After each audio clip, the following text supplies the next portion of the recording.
and gentlemen, let's get ready to rumble!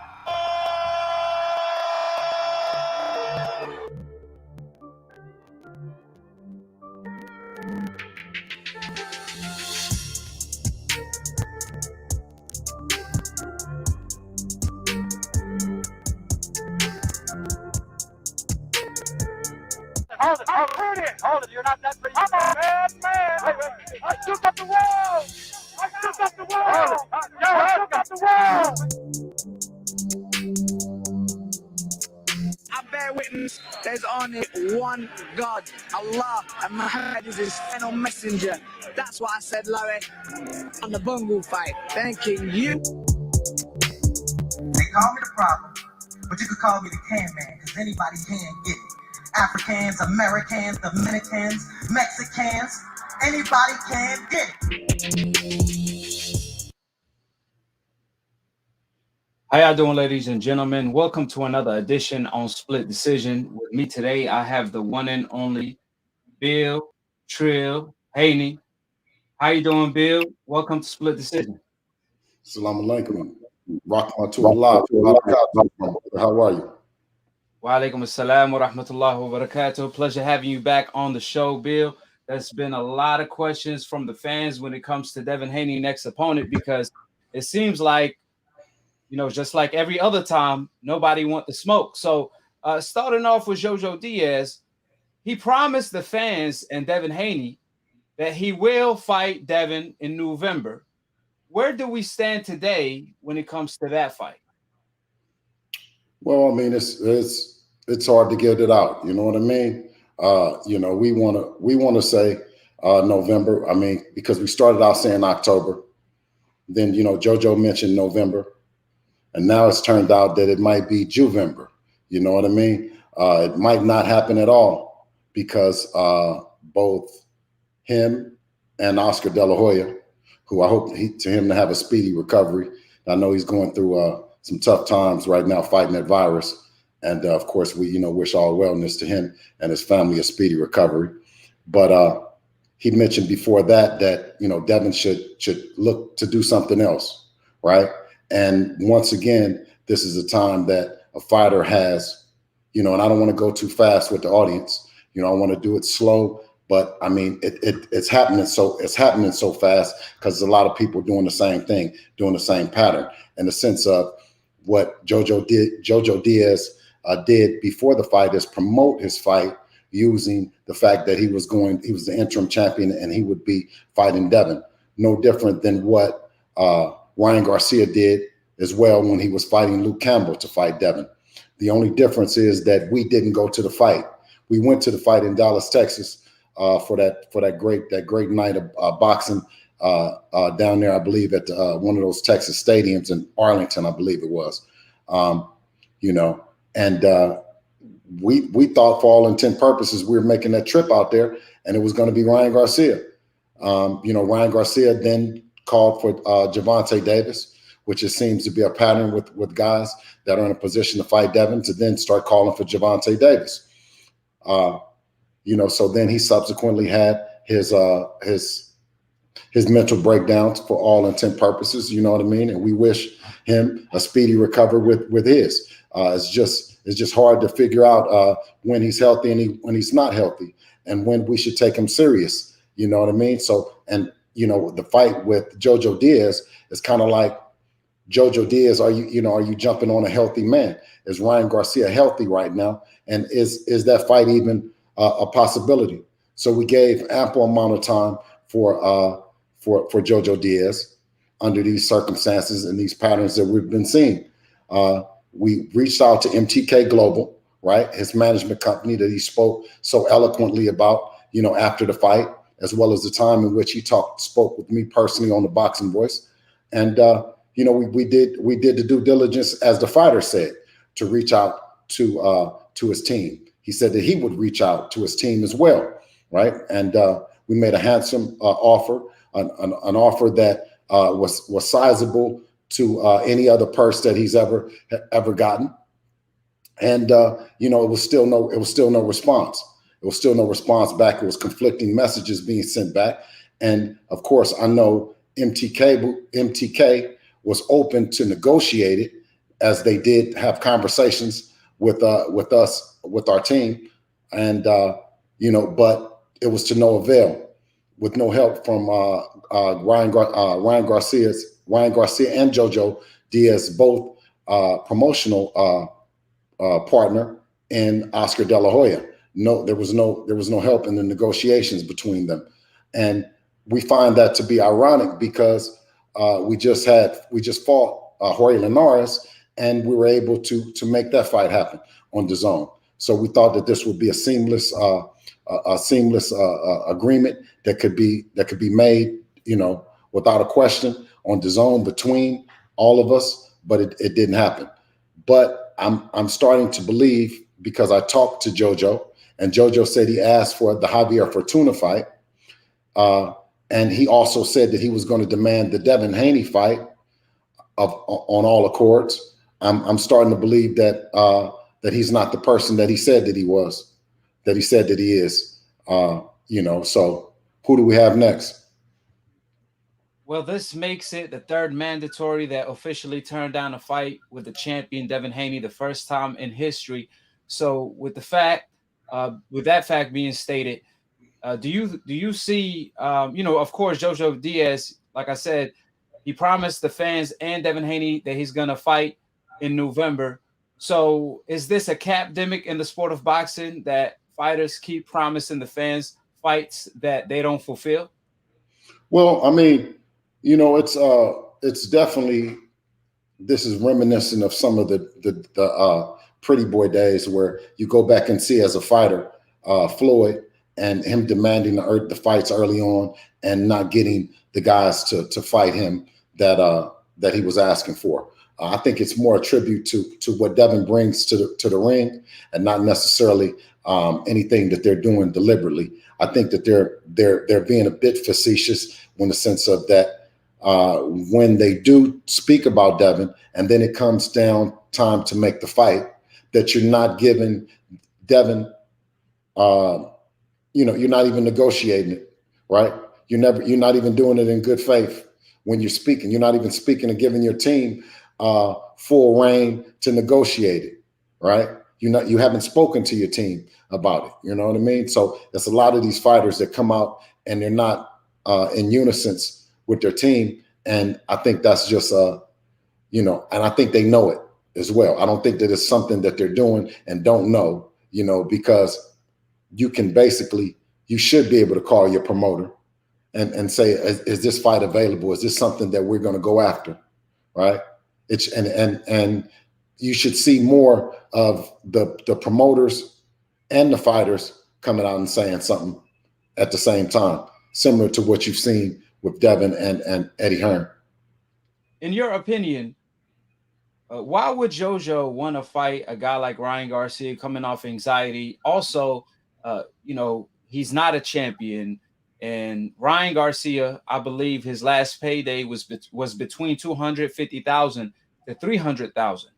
So why would JoJo Diaz want to fight that guy, Ryan Garcia, when he has a bigger fight on the table, which is Devin Haney for a title shot, more money? And you could confirm that it's going to be for more money, because of course Devin Haney last payday was $3 million plus, which is 10 times what Ryan and JoJo Diaz made their last fight. So why would JoJo go that route instead of the title shot, making history and getting his biggest payday? Well, we know that since the beginning of time, you know, when black and brown comes together as one, it creates a combustion of great energy that makes the biggest events happen in the world, right? And for them to downplay the fact that what Devin does bring to the table, and it being a great event against Ryan Garcia, who I wish him well, and I don't want to talk necessarily about him, and I want to wish him well during these times, because you just never know when he can break down, when it can be something that we're not necessarily looking at. So if we weren't looking at it before, you know what I mean, and we actually took serious, you know, the ambush of statements that he had in terms of Devin's validity and his career and what he's done, right? We took that very serious, and we wanted to fight, and we wanted to you know, to make that great event happen in front of everybody and let a chance for the Garcia and their family to showcase all the time and hard work that they put in with Ryan, and again, and of course the Haney family get a chance to show, you know, to see that what the work that we've put in, right? But he let us down in the sense of where it's kind of hard to tell which is which. Is he sick or is he not sick? You know what I mean? That's where the letdown came, because it was a fight that was being built up to be both guys having a great amateur pedigree and building up to this big fight, right? So then now it's one that's suffering from some form of depression or anxiety or some things like that. And until you can come on and let everyone know that you're 100% healthy, right? Then, you know what I mean? I refrain from using any derogatory or any statements concerning him and his ability to perform right now. I reserve the right, you know what I mean? Because it's almost like, you know, you're throwing water on a drowning man. What about, you know what I'm saying? Speaking of JoJo, why he don't want the Devin Haney fight? We know why Ryan don't want it. So why doesn't JoJo want his biggest payday and the biggest legacy fight of his career to fight for the WBC title at lightweight and make history? Is it simply he don't think he could beat Devin Haney? Well, I definitely know that, you know, I talked to him on the Boxing Voice, and he said a lot of good things, a lot of nice things about Devin and what the event could be and how much people would love to see it, and what Vegas, how it would be, you know, popping in Vegas. And he said all the right things, right? And you know, and when he did, you know what I mean, I had to applaud him for that. I know he's you know, I want to almost give him almost that he's a veteran in the sport, right? And he had a chance to control his career and control his trajectory, right? He was able to speak on the fact that he wanted Fortuna, and if he wanted to tell Oscar on that night against Fortuna that he wants Devin Haney and he doesn't want Ryan Garcia, right? He said Ryan first. No different than what Ryan said in Dallas.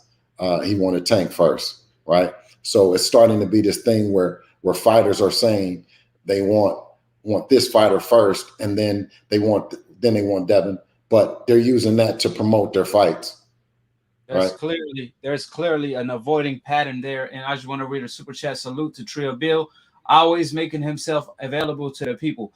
Now, JoJo, when he was asked about the Ryan Garcia fight, he pointed out his flaws and what he's going to do to him, so on and so forth. He pretty much gave up his game plan.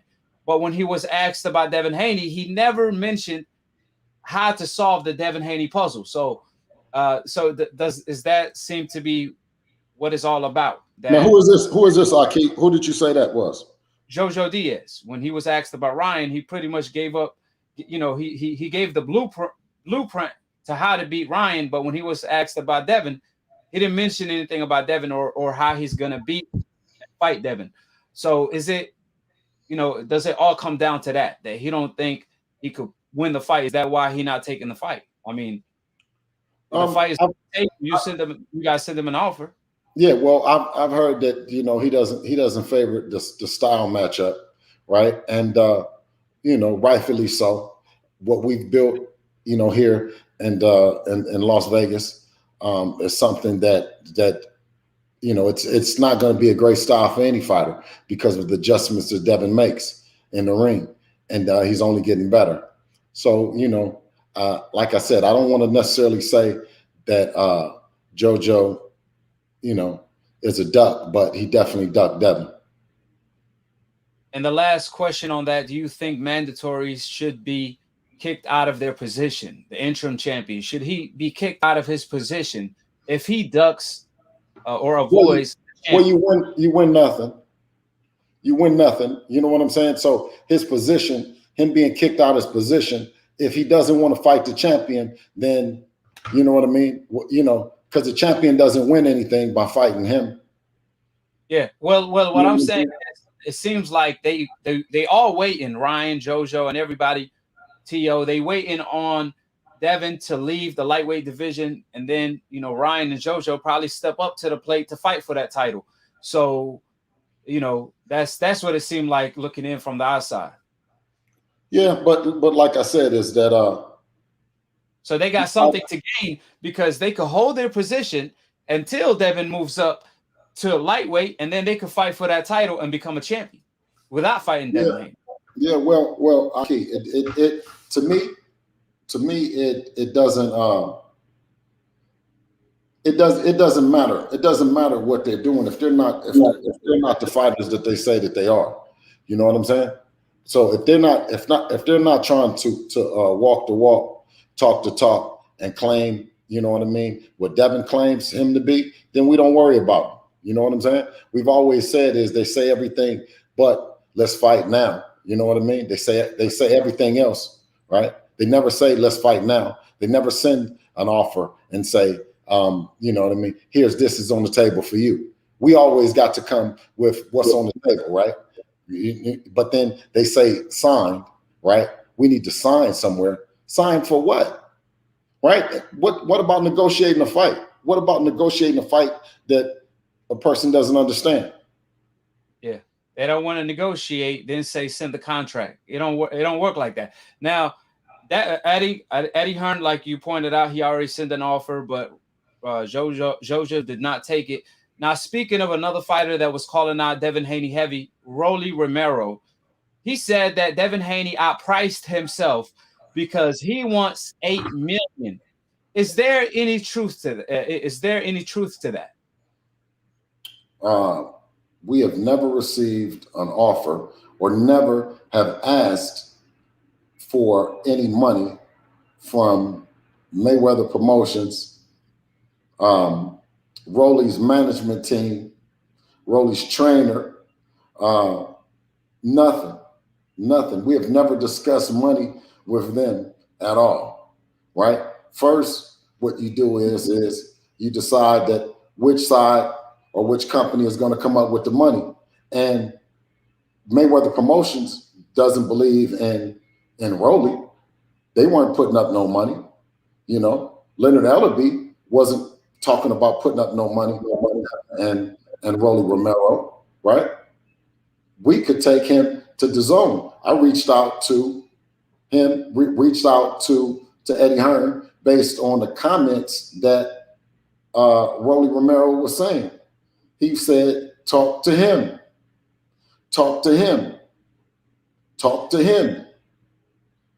That we shouldn't be talking to Floyd Mayweather. So I sent him a DM and no response. And you talking about Rolly? You sent Rolly? Yeah, for sure, right? So because that would be that. Go ahead. So you never heard anything back from TMT, Leonard Ellaby, Floyd Mayweather when you reached out to them? I reached out to his management team. Devin reached out to Floyd. I reached out to his management team. You know, a good friend of mine that's over there. You know, that represents Rolly. And did you hear anything back? Nothing. So that I know that Eddie also spoke to him, and it was like probably seven times what 700% markup on the money. 700% markup on the money, man. That's what it was. So the $8 million request is a lie. It's a lie. No, it's not just a lie. A complete lie. A complete lie. Now, he also said that you guys offered him $500,000 to fight.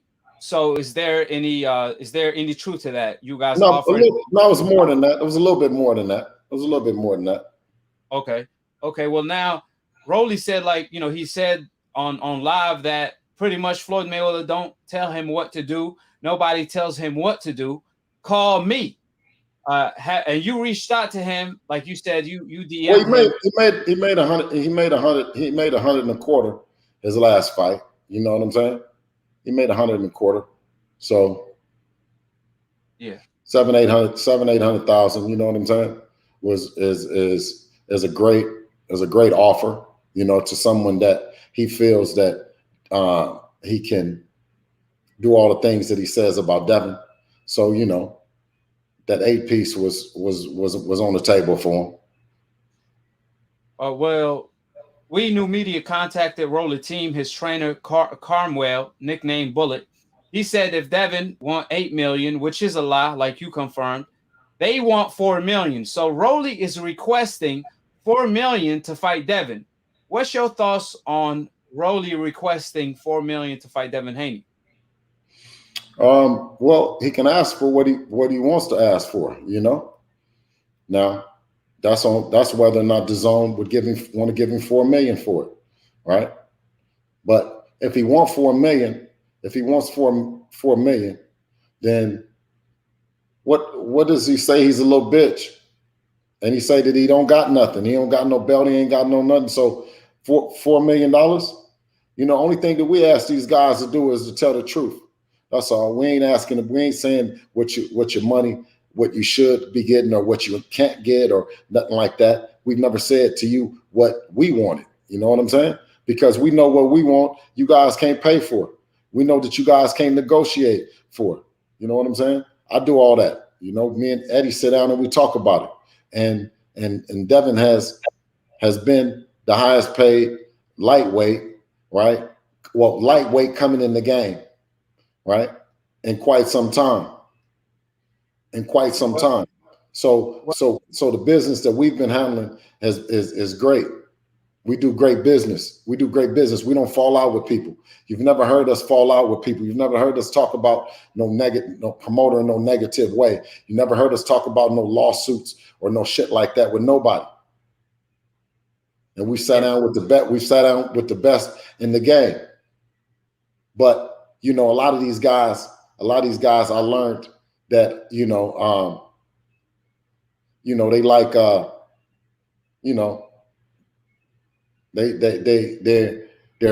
they go into things knowing that they're going to do, that it's going to be confusion. Yeah. Well, speaking of the facts, Devin Haney made $3 million plus his last fight. Rolly made $125,000 his last fight, but now he wants $4 million. Isn't he doing what he accused Devin Haney of doing, which is outpricing himself? Well, you just got to, make the fight happen. You know what I'm saying? You got to do everything in your power to make the fight happen, right?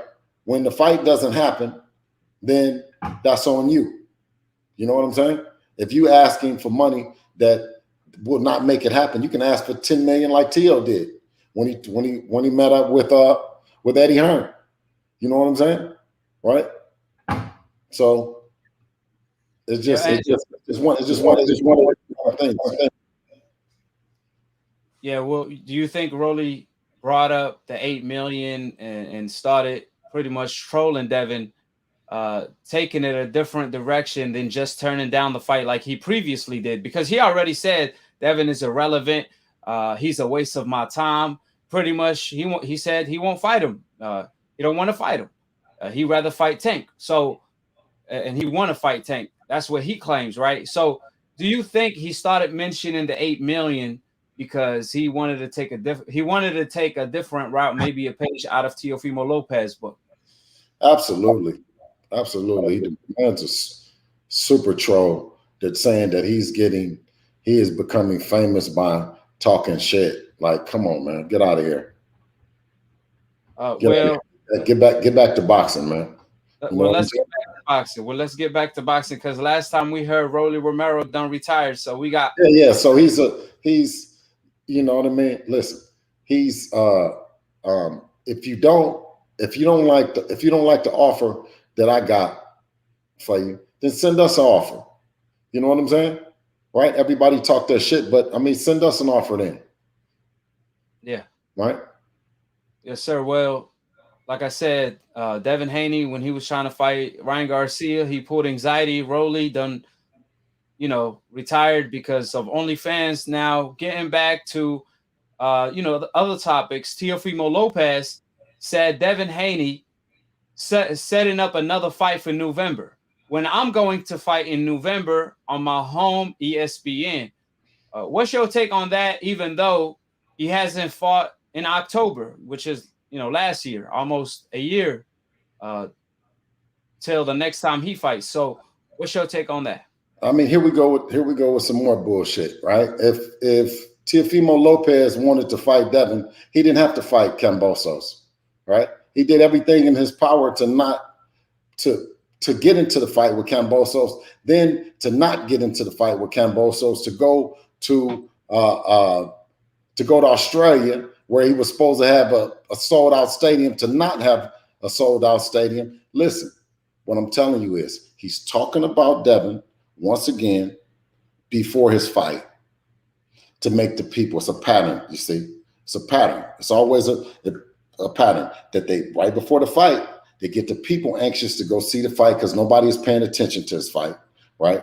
Which is sad, right? Because everything that he said up into going into the fight with J-Lo and all the shit. Now, the only person you coming back to the old Devin. You started out with the sparring with him. You started out that you were going to fight. They met up. You see the energy that they had with Barbershop. Now, every chance you get, you know, when you go back to Devin, oh yeah, well this and died out. Well, let me just talk about Devin and fighting Devin. Come on, man. You're not going to fight Devin. You've not sent over nothing to negotiate with Devin. You've never nobody has sent us no offer from Top Rank for you. There's nobody talking about you, right? You've said Josh Taylor, you've said everybody else, right? When Josh Taylor didn't want to fight you and Josh Taylor started talking about where you were trying to use his name for clout, and then he started talking about Terrence Crawford, right? Now you start talking about Devin. Then you try to get people to say that we need to sign with Top Rank. And if we don't sign with Top Rank, then we're not trying to fight you. Well, Kambosos ain't with Top Rank. Fuck is wrong with you? Kambosos ain't with Top Rank. And he's about to fight you, man. For your biggest payday, right? On another network. So what the fuck do you mean we got to do? And Devin Haney's a free agent. So stop capping, man. Listen, stop capping. Don't stop making all these fake accusations and all that. The man George Kambosos ain't on Top Rank, right? You guys ain't. He don't got to sign you. He don't got to sign to be there. And you had a year. You had a year to face your mandatory. And you want to face him within 2 or 3 months. Now you come back and using Devin. No. People know there's no talk with Teofimo Lopez about no fight, right? You trying to mention Devontae Davis, right? You're trying to mention you clout chasing. Ain't no talk about Teofimo Lopez and Devin Haney, right? If you colluded, according to Bob Arum, right, and you were talking to George Kambosos and you was talking to Triller, then why you ain't talking to us? You talking to us through the social media. Stop lying, man. You and your daddy, man, stop lying. Get it out the mud, man. So you believe he going to fight a month later after October, even though he haven't fought in a year? Do you believe that he's going to come back in November after fighting in October? Is that even possible? You won't even negotiate right now what the terms is. You won't tell us what the event is. You won't tell us how to market. You won't tell you. There's nothing. There's nothing. There's no talks, no nothing with us. So this will be his quickest turnaround time in his entire career to go back in less than a month. He's saying he has a date, right? But Bob Arum said, don't listen to Teofimo Lopez. And he said that, and he went and signed with him. He said, don't listen to him. He said none of his fighters negotiate no contracts. So this narrative about somebody needs to sign with the company in order to make a fight. Come on, man. You're hiding behind them, man. Come on, man. If you want to fight, then guess what? Then the fight could be on any motherfucking network. Right? It's the highest bidder. Wasn't that the highest bidder for you and Kambosos? Right? You want the most money that you possibly can, right? Yeah. So why not talk to us? Why show us some receipts that you didn't reach out to talk to us? Also, he mentioned leading up to the Kambosos fight before he caught the COVID, he did mention that he could activate his mandatory position because he's the franchise. Well, if he's a mandatory, then he's not the champion. Right. Because the champions can't activate no shit. We can't activate a mandatory. Because we're not the mandatory to nothing. Yeah. We can't do that. That's what makes him the WBC champion. And that's what I said is what Devin is. That's what makes you the WBC champion. When you pick up that belt and you adhere to all the scrutiny, just like he said was he had to hurry up and go over there to the IBF. Well, guess what? If you're the WBC mandatory, you can do the same thing, right? And he's just saying now, so he's a mandatory and he's not a champion. Because we've said time and time again, we couldn't do it. Unless we have an agreement with Teofimo Lopez, then we petition to the WBC to sanction it as a world title defense. It would be a world title defense for Devin, and it would be a challenge for the world title for Teofimo Lopez. Dig that. I told you, what the shit is going to come out what don't come out in the wash is going to come out in the rinse. The truth I told y'all that. I told y'all that. There's no way else to build a fight. Yeah. The truth always comes out. Now, the point I was making is that, like you mentioned, Tio versus Kambosos, they took it to purse bid, even though Bob didn't want it, the fight to go to purse bid. So if Tio really want the fight, like he claims, like he said, I'm going to fight Devin Haney, even if he would have lost to Linares, well, Devin Haney beat Linares. So if Devin Haney fights whoever, it could be Teofimo Lopez, it would be Devin's fourth title defense.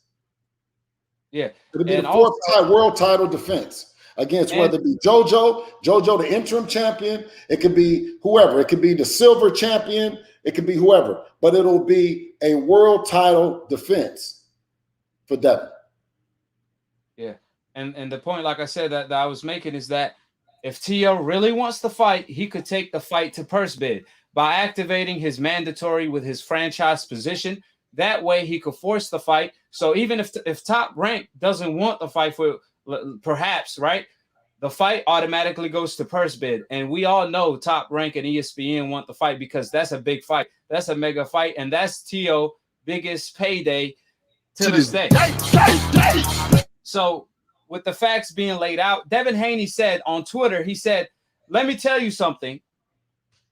How I scheduled a fight for November, I don't even have an opponent, ? So let me ask you the question again, Bill. Do you believe let me address these decafs that don't understand that whether it be Top Rank, whether it be PBC, whether it be whoever, right?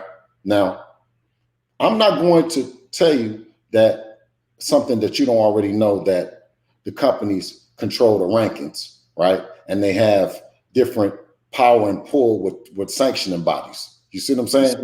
Get these fighters ranked where they are.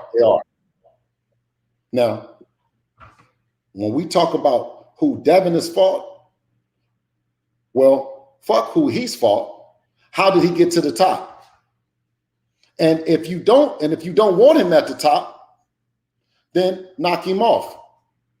But he got to the top. So whoever he fight that gets in the ring, that stands up and raise their hand, whether it be a Linares, whether it's Gamboa, whether it's whoever, then salute to them, right? And not motherfuckers that's playing the rankings and talking about their company and, man, get out of here.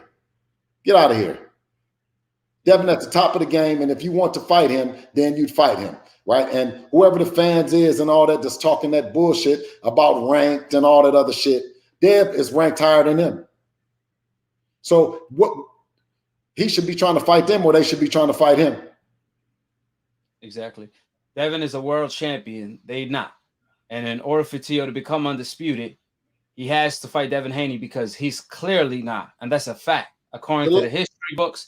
According the last four fighters to just troll us inside the thing have been against top-ranked fighters that were strategically put in position for their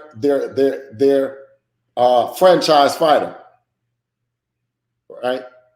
If people were shit, if they was like that, then they would be chasing us down, right? Under the Muhammad Ali Act, that any one of those fighters that you're talking about, this, 3, 4, 5, 6, 7, 8, 9, 10, 11, 12, 13, 14, 15, right?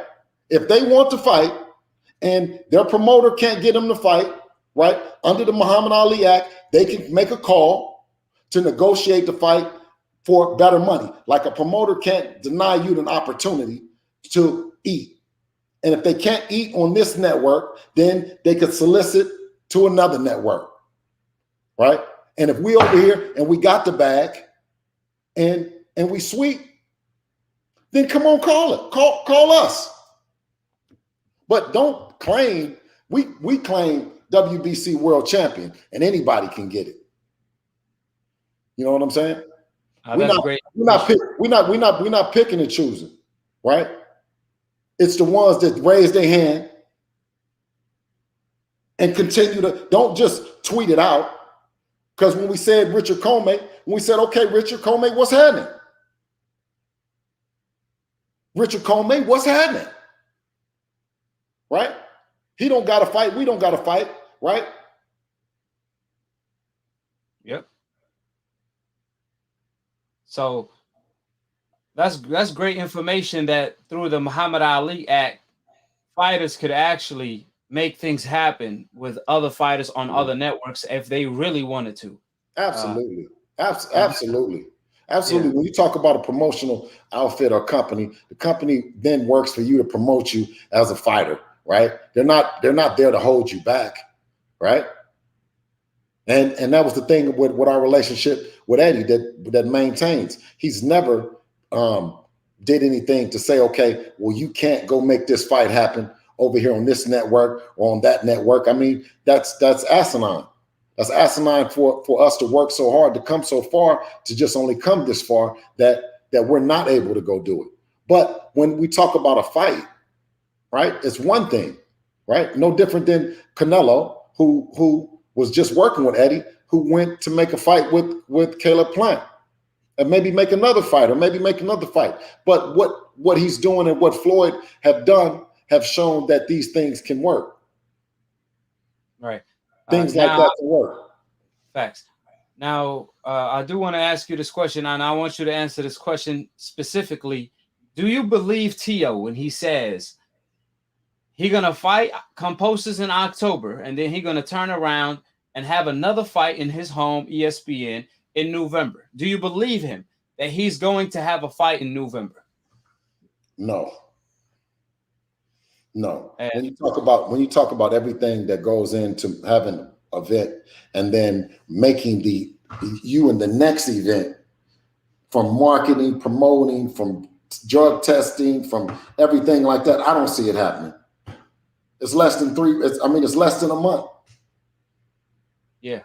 And you still got to negotiate. You still got to promote. You still got to take VADA testing. I mean, that sounds suspicious if you don't do none of the. It sounds suspicious to me, but you know what I mean. I'm all for what Devin is in his VADA 24 365 drug testing, right? That's year-round drug testing, right?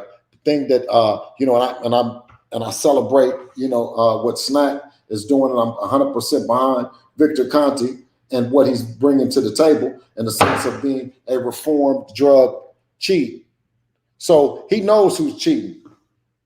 You know, and we brought him in because I knew that Devin, as a young guy, a young fighter, right, would need to know who's on that shit and who's not, what they would be doing. And I'm all for that. I'm all for drug testing. To the degree that the scrutiny, you know what I mean? Everyone should be scrutinized. I mean, and scrutiny to the highest level, like all the other sports. Right. And when it comes to Tio, like I said, that's just too much of a quick turnaround. Even, fans, in order to fly to a fight or book a flight and book a hotel, get tickets, you need more than a month to do so. Not everybody's a millionaire. So obviously that month turnaround doesn't sound logical. And again, like I said, Tio, he's not keeping the same energy every day. Every other day is something new. With that being said, anything else you want to say about the Tio topic before I move on to the next? Man, Tio, listen, man. Tio was trying to sell his fight, man. He's trying to sell his fight and get people to talking about, that it might be Devin Haney and all that, man. Knock it off. Knock it off. I repeat, knock it off. There's been no negotiation. There's been no talks. There's been nothing about a Teofimo and Devin Haney fight. Nothing. Only thing that I've heard the same thing that you guys have heard. I ain't heard nothing behind the scenes. Nothing. Because if he really wanted to add on top of that, if he really wanted to, he could have reached out to you guys and say, if I beat Composers, then we could set up a free date later on, December or so on and so forth. Absolutely. And next topic, Gary Russell, he came out and he said, he was asked about your father done fucked up, man. Shorty, your father done fucked up. He done fucked up. He done got you in something that he shouldn't have got you in, Shorty. He done fucked up, Shorty. When he came out, when he was asked about your son, Devin Haney, he said, send me the right paperwork. What's your take on his response of send me the right paperwork to fight Devin Haney? Well, I mean, like I said, I get it in the wind like you guys, you know what I'm saying? Like, he never sent anything, you know what I mean? One of his lives, he said that he was going to send something back, what he really wanted. The one thing that I knew that he wanted was the 1.5, you know what I mean? And I felt that, that if he said it vocally and I could go get it from the people, right, that the other ancillary things wouldn't make a difference, meaning the flights and all the other little small things that went into it. I spoke to his dad, who I have a great deal of respect for, because I know what it takes, to raise sons as he has, you know what I mean? So we've had a turbulent kind of negotiation, but it's nothing that real men don't, it's a lot of testosterone when you're dealing with real men, and when you talk about our words and whether or not we're standing on what we're standing on, so I reserve the right to leave that where it is, you know what I'm saying, because I talked to his dad, and there's nothing happening with Gary Russell fighting Devin, right? Not now or not in the future. You know what I'm saying?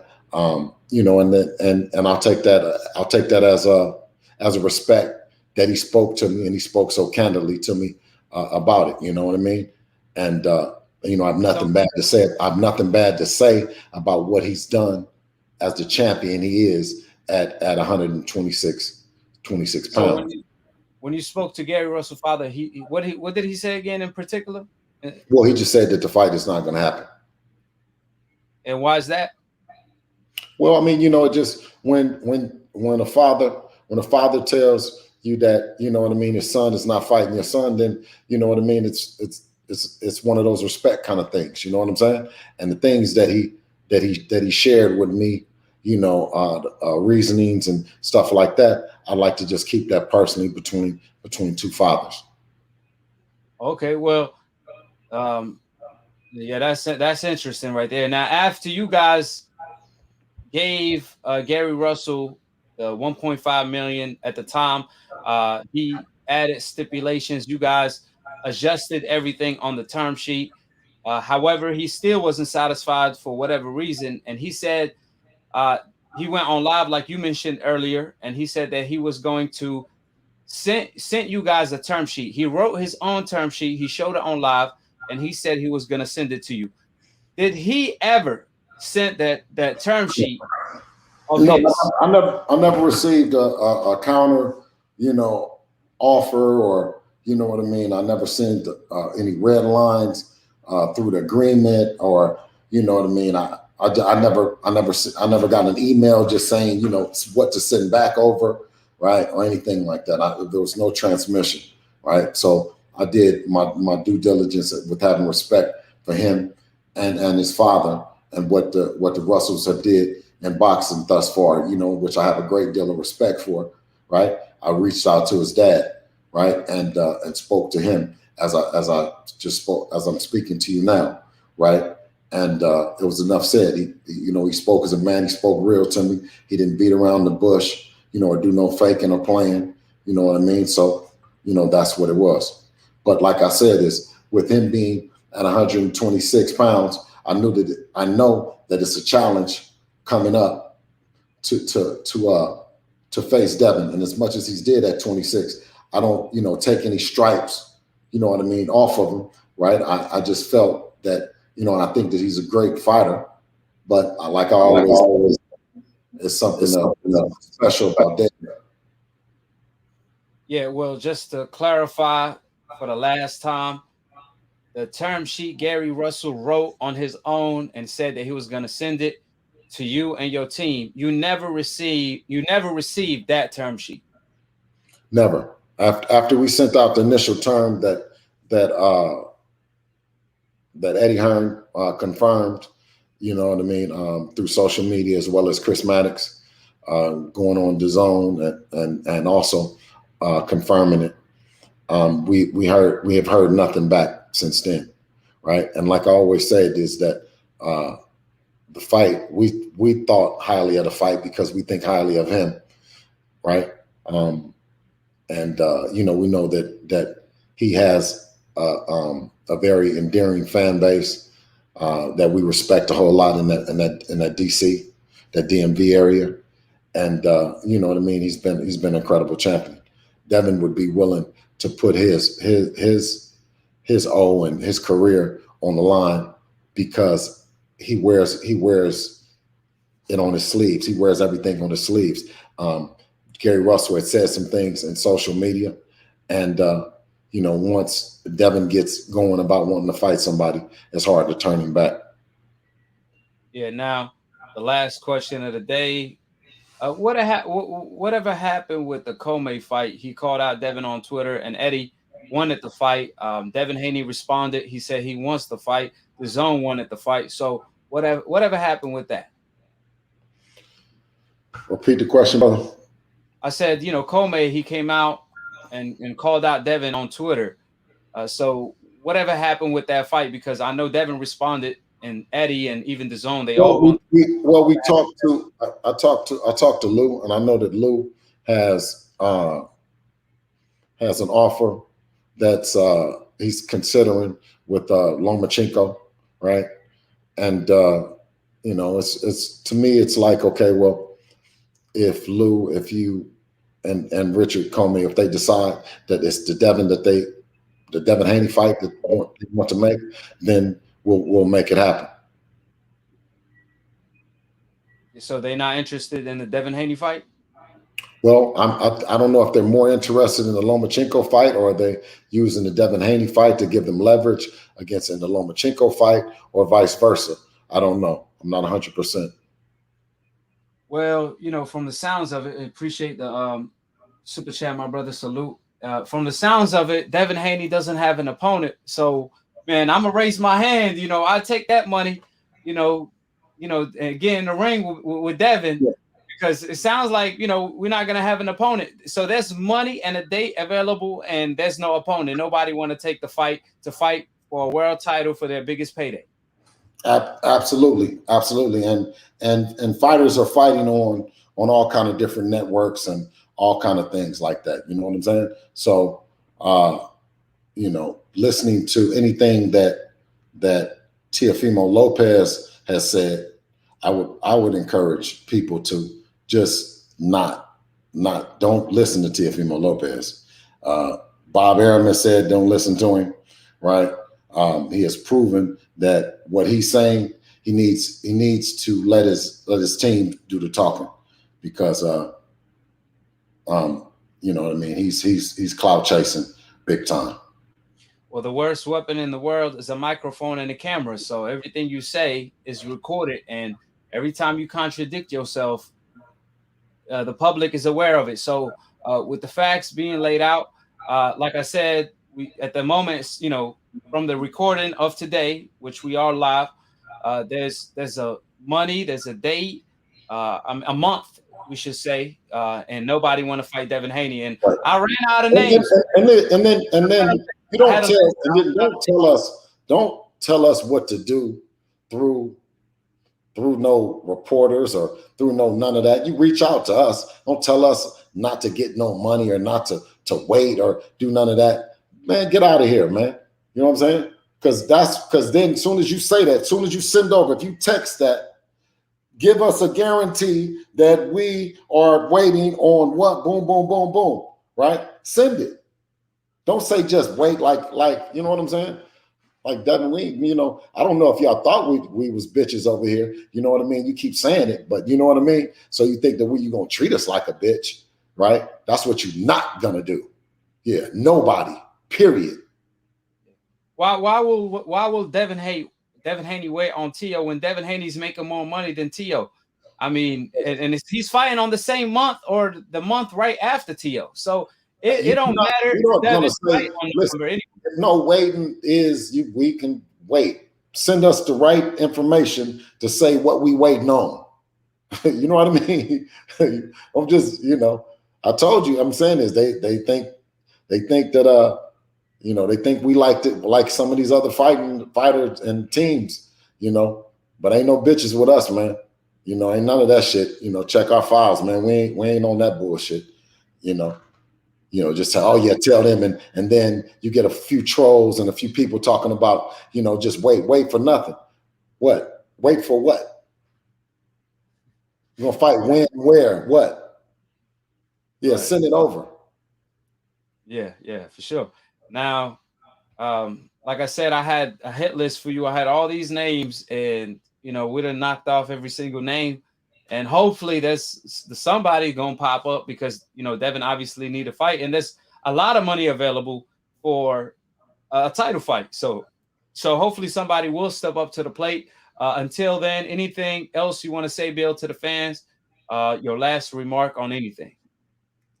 Oh man, you know what I mean. Just blessings to everybody, man. Stay safe out there during these times, man. You know, shout out to you, of course, and you know the platform. Shout out to, you know, everybody in the chat, you know, just, you know, stay safe, man. You know, hug your loved ones, man. Take care of your kids, man. And, you know, I'll see you later, and catch me on your ass if you got something to say about Devin Haney. Believe that, man. And I'm out. Appreciate it, Bill, man. Pleasure talking with you like always. All right. Alaikum salam. So go ahead and call in to hold your position. That was Bill Haney. We're going to do a segment called Here is what they think about you. So I want to get as many calls as I can, because I'm going to put a segment together of what the fans think about JoJo, you know, Rolly Romero, promising the fans they're going to fight Devin Haney and putting a date on it, then backing down as soon as the offer is presented, or as soon as Devin Haney reached out to them. So, like I said, that's the next segment that's going to be. Go ahead, call in to hold your position. The number is in the description box. I haven't been on live for a while because I had caught the COVID, for the people that don't know. And I was, you know, really sick for, like, I would say 2 months. I'm sorry, 2 weeks. I was really sick for like 2 weeks. And, you know, 1 week it was, you know, I was feeling better, but total of 3 weeks I was really sick, so I couldn't really go live.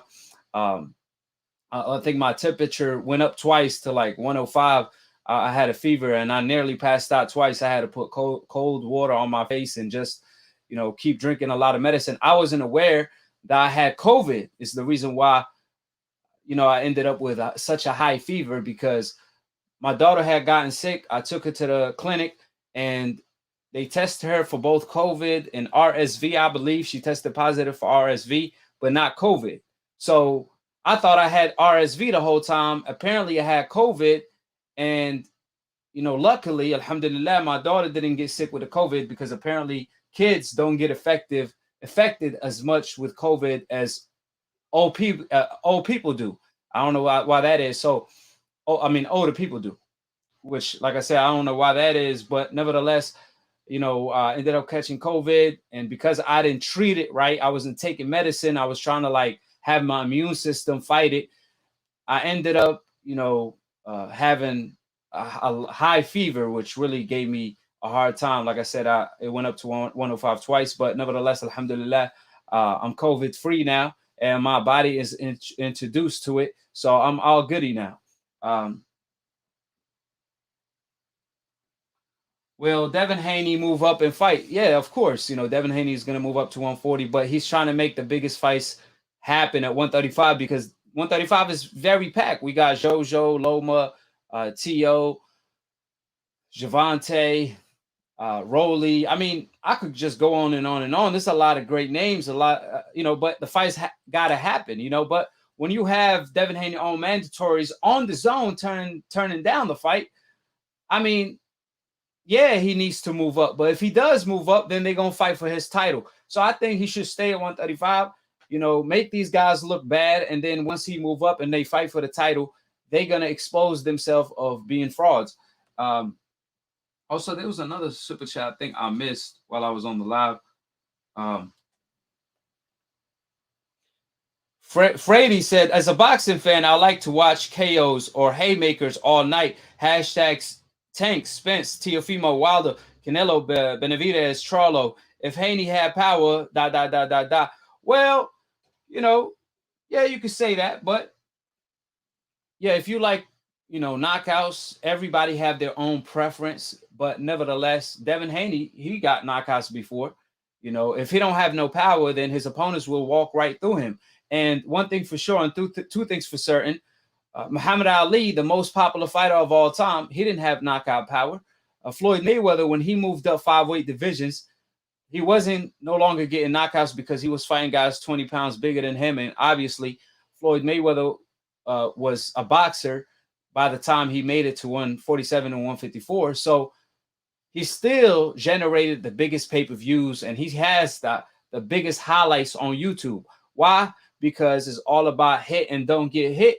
When you go to a movie to watch a Marvel movie, a superhero movie, Superman, Batman, you name it, you want to watch a superhero. Why? Because the superhero could do things physically that you can't do or I can't do. So what you got to do, you watching this because you amazed, you impressed, and you know it's all fantasy. Dragon Ball, we all love when Goku break his limit and turn Super Saiyan, and you know the old what is it called, Ultra Instinct Goku, when you can't touch him, he could just physically move away and dodge punches.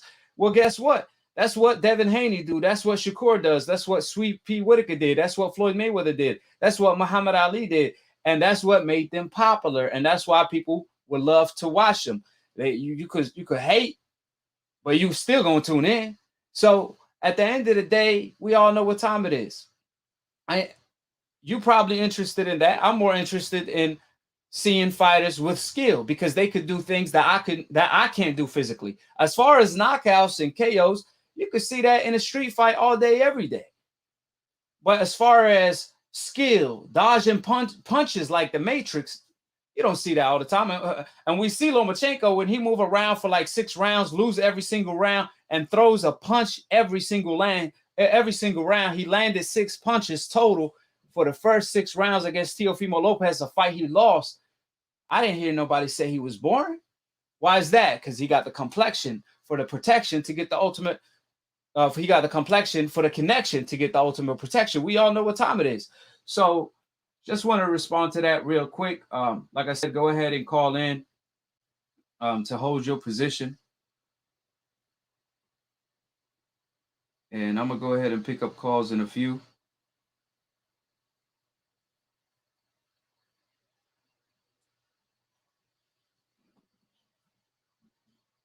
I'm missing a super chat, but I can't find it. Hold on, I got it.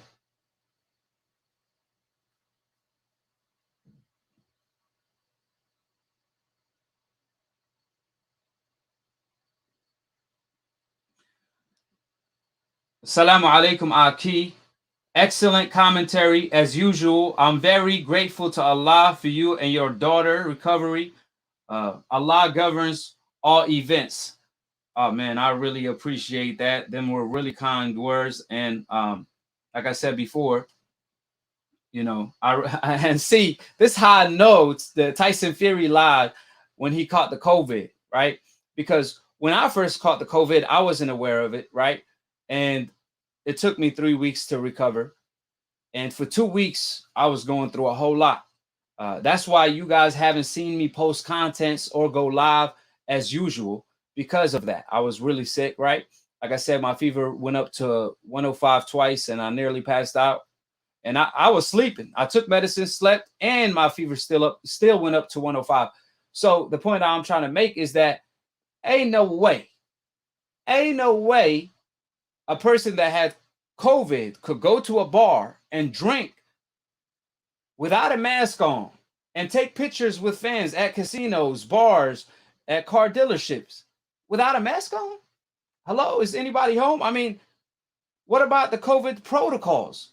What about the law that you got to stay and quarantine at home for 10 days if you catch COVID? We know Tyson Fury had COVID.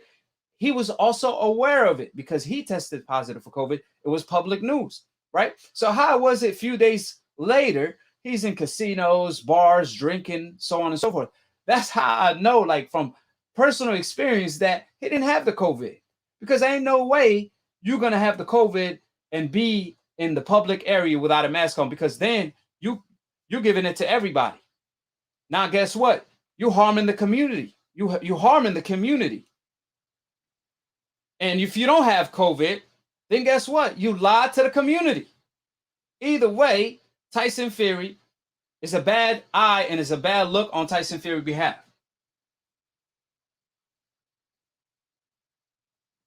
Did you get the vaccine, and how did you treat the COVID-19?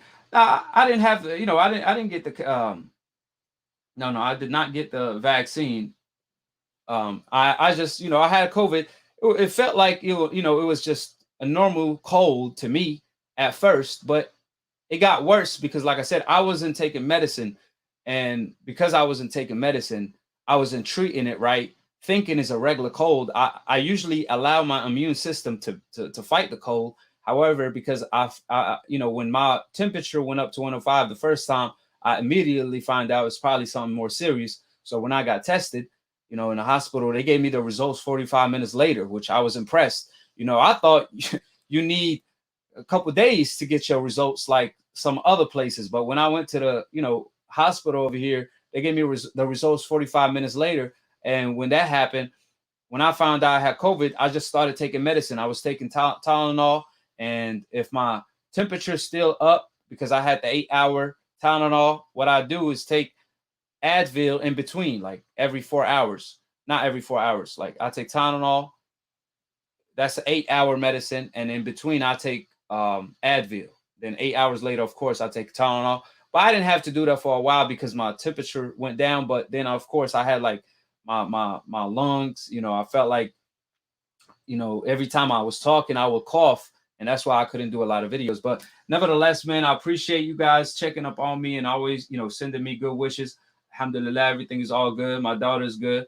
And if you disagree in the comment section, like I said, you could go ahead and call in if you want to talk about anything right now. I have a few people on the line, so I'm gonna go ahead and pick up the phone lines. Just give me a second.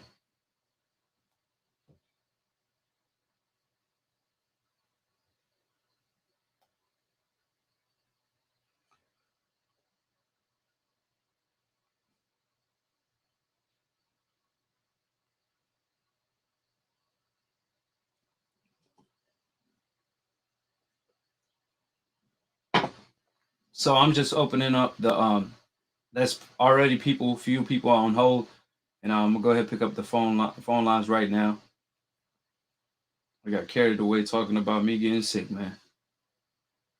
So shout out to everybody in the comment section. We have 600 live, people on live. So I should at least have 600 likes, at the very least. So don't hate, appreciate, and click on the like button, subscribe, and click on the notification bell.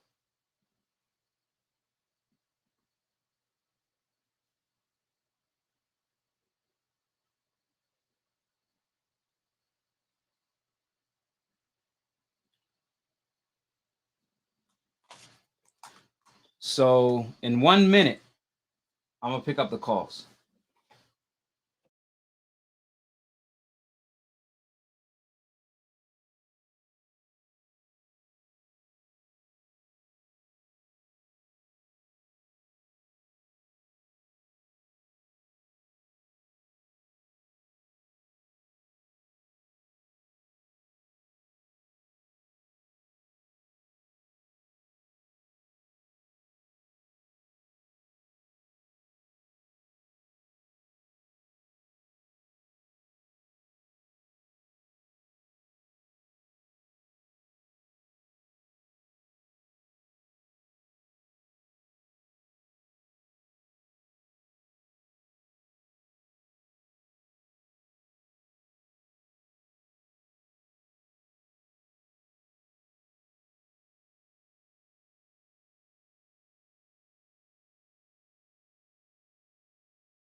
So we back, ladies and gentlemen. So, like I said, this new segment called I have a new segment called "Here's What They Think About You." So go ahead and call in to get your quick take on JoJo Diaz promising the fan he was going to fight Devin Haney, then backing away. Same for Rolly. It's just a quick take with everybody, and then I'm gonna pick 2 selective callers that I feel like is best fit to talk about the topics at hand. I just got 2 topics today, so let's go ahead and talk about it. Like I said, let me go ahead and pick up the first call.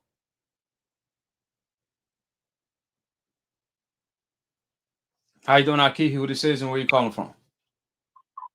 What's good? What's good? How you doing, AKHi? This old Spartanburg, South Carolina. Go way back from you and Professor Nim. I'm a loyal AKHi. I came to talk.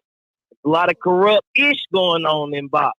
Man, day one, A1. I got a brother in the house. So where you calling from again? And you know, say your name again, because you a day one for real, if you remember split decision from back in the day. Yeah. Hey man, Tyree Collins, and I'm from Spartanburg, SC. Got you. Now, first of all, before we get to the corruption, which we definitely gonna touch on it, I do want to ask you, what's your take on Rolly? And no, let's start off with JoJo. What's your take on JoJo promising Devin and the fans that he's gonna fight him in November? He put a date on it, and he backed away from the date as soon as an offer was sent. You know what? It hurts me so much as a fan, but you know what can we expect, man? Devin Haney is the boogeyman at lightweight. JoJo Diaz, he had it set up for a mandatory. You know what I'm saying? He didn't want to take the mandatory because he know he can't win. And of course, if you see Ryan Garcia get knocked down by Luke Campbell, that look like meat. So of course he's taking the easy way out, man, which sucks because we don't have too many warriors. We don't have too many guys who want those 50-50 fights. Yeah. So, do you think fighters should be stripped of their mandatory position if they, give up their position, turn down the fight with a champion? Man, I absolutely think that, and that's what makes me so mad. I hate to go off subject, but that's what pisses me off with this Oscar Valdez situation, because it's like for you to get caught with fentanyl, A and B sample, and they let you fight, then they rob you. Then they got the judge scoring at 117 to 110. What was he watching? He's saying that Rob only got 3 rounds. And we know, looking at both their faces, let alone the fight, we know he got more than 3. So, hey, they should be stripped automatically. I think they should be fined also. Facts. Now, you get in their pockets, they might change. For sure. Now, you remember the incident with the WBC. They came out and said that they're going to investigate Wilder for his comments, but they won't investigate Tyson Fury for cheating. It's so mind-blowing because remember, Deontay Wilder, he was set to this is factual information. Deontay Wilder was set to face a hearing for catching a body comment, but the WBC defends Oscar Valdez for PED and covering up him taking steroids and missing the weight. Then, like you mentioned earlier, robbing his opponent in the process with the referee and the judges. I mean, the corruption is so real because you see the double standards. You see Monroe, when he tested positive for PEDs, a black fighter, they stripped, they suspended him. They automatically suspended him. But you see Oscar Valdez, they go out of their way to defend him, even willing to lie because, you know, they brought up the herbal tea situation, and we already know what time it is when it came to that. There's no herbal tea in the world. Hey, I'm still trying to find that. I'm still trying to find it. Yeah. I'm still trying to find that herbal tea.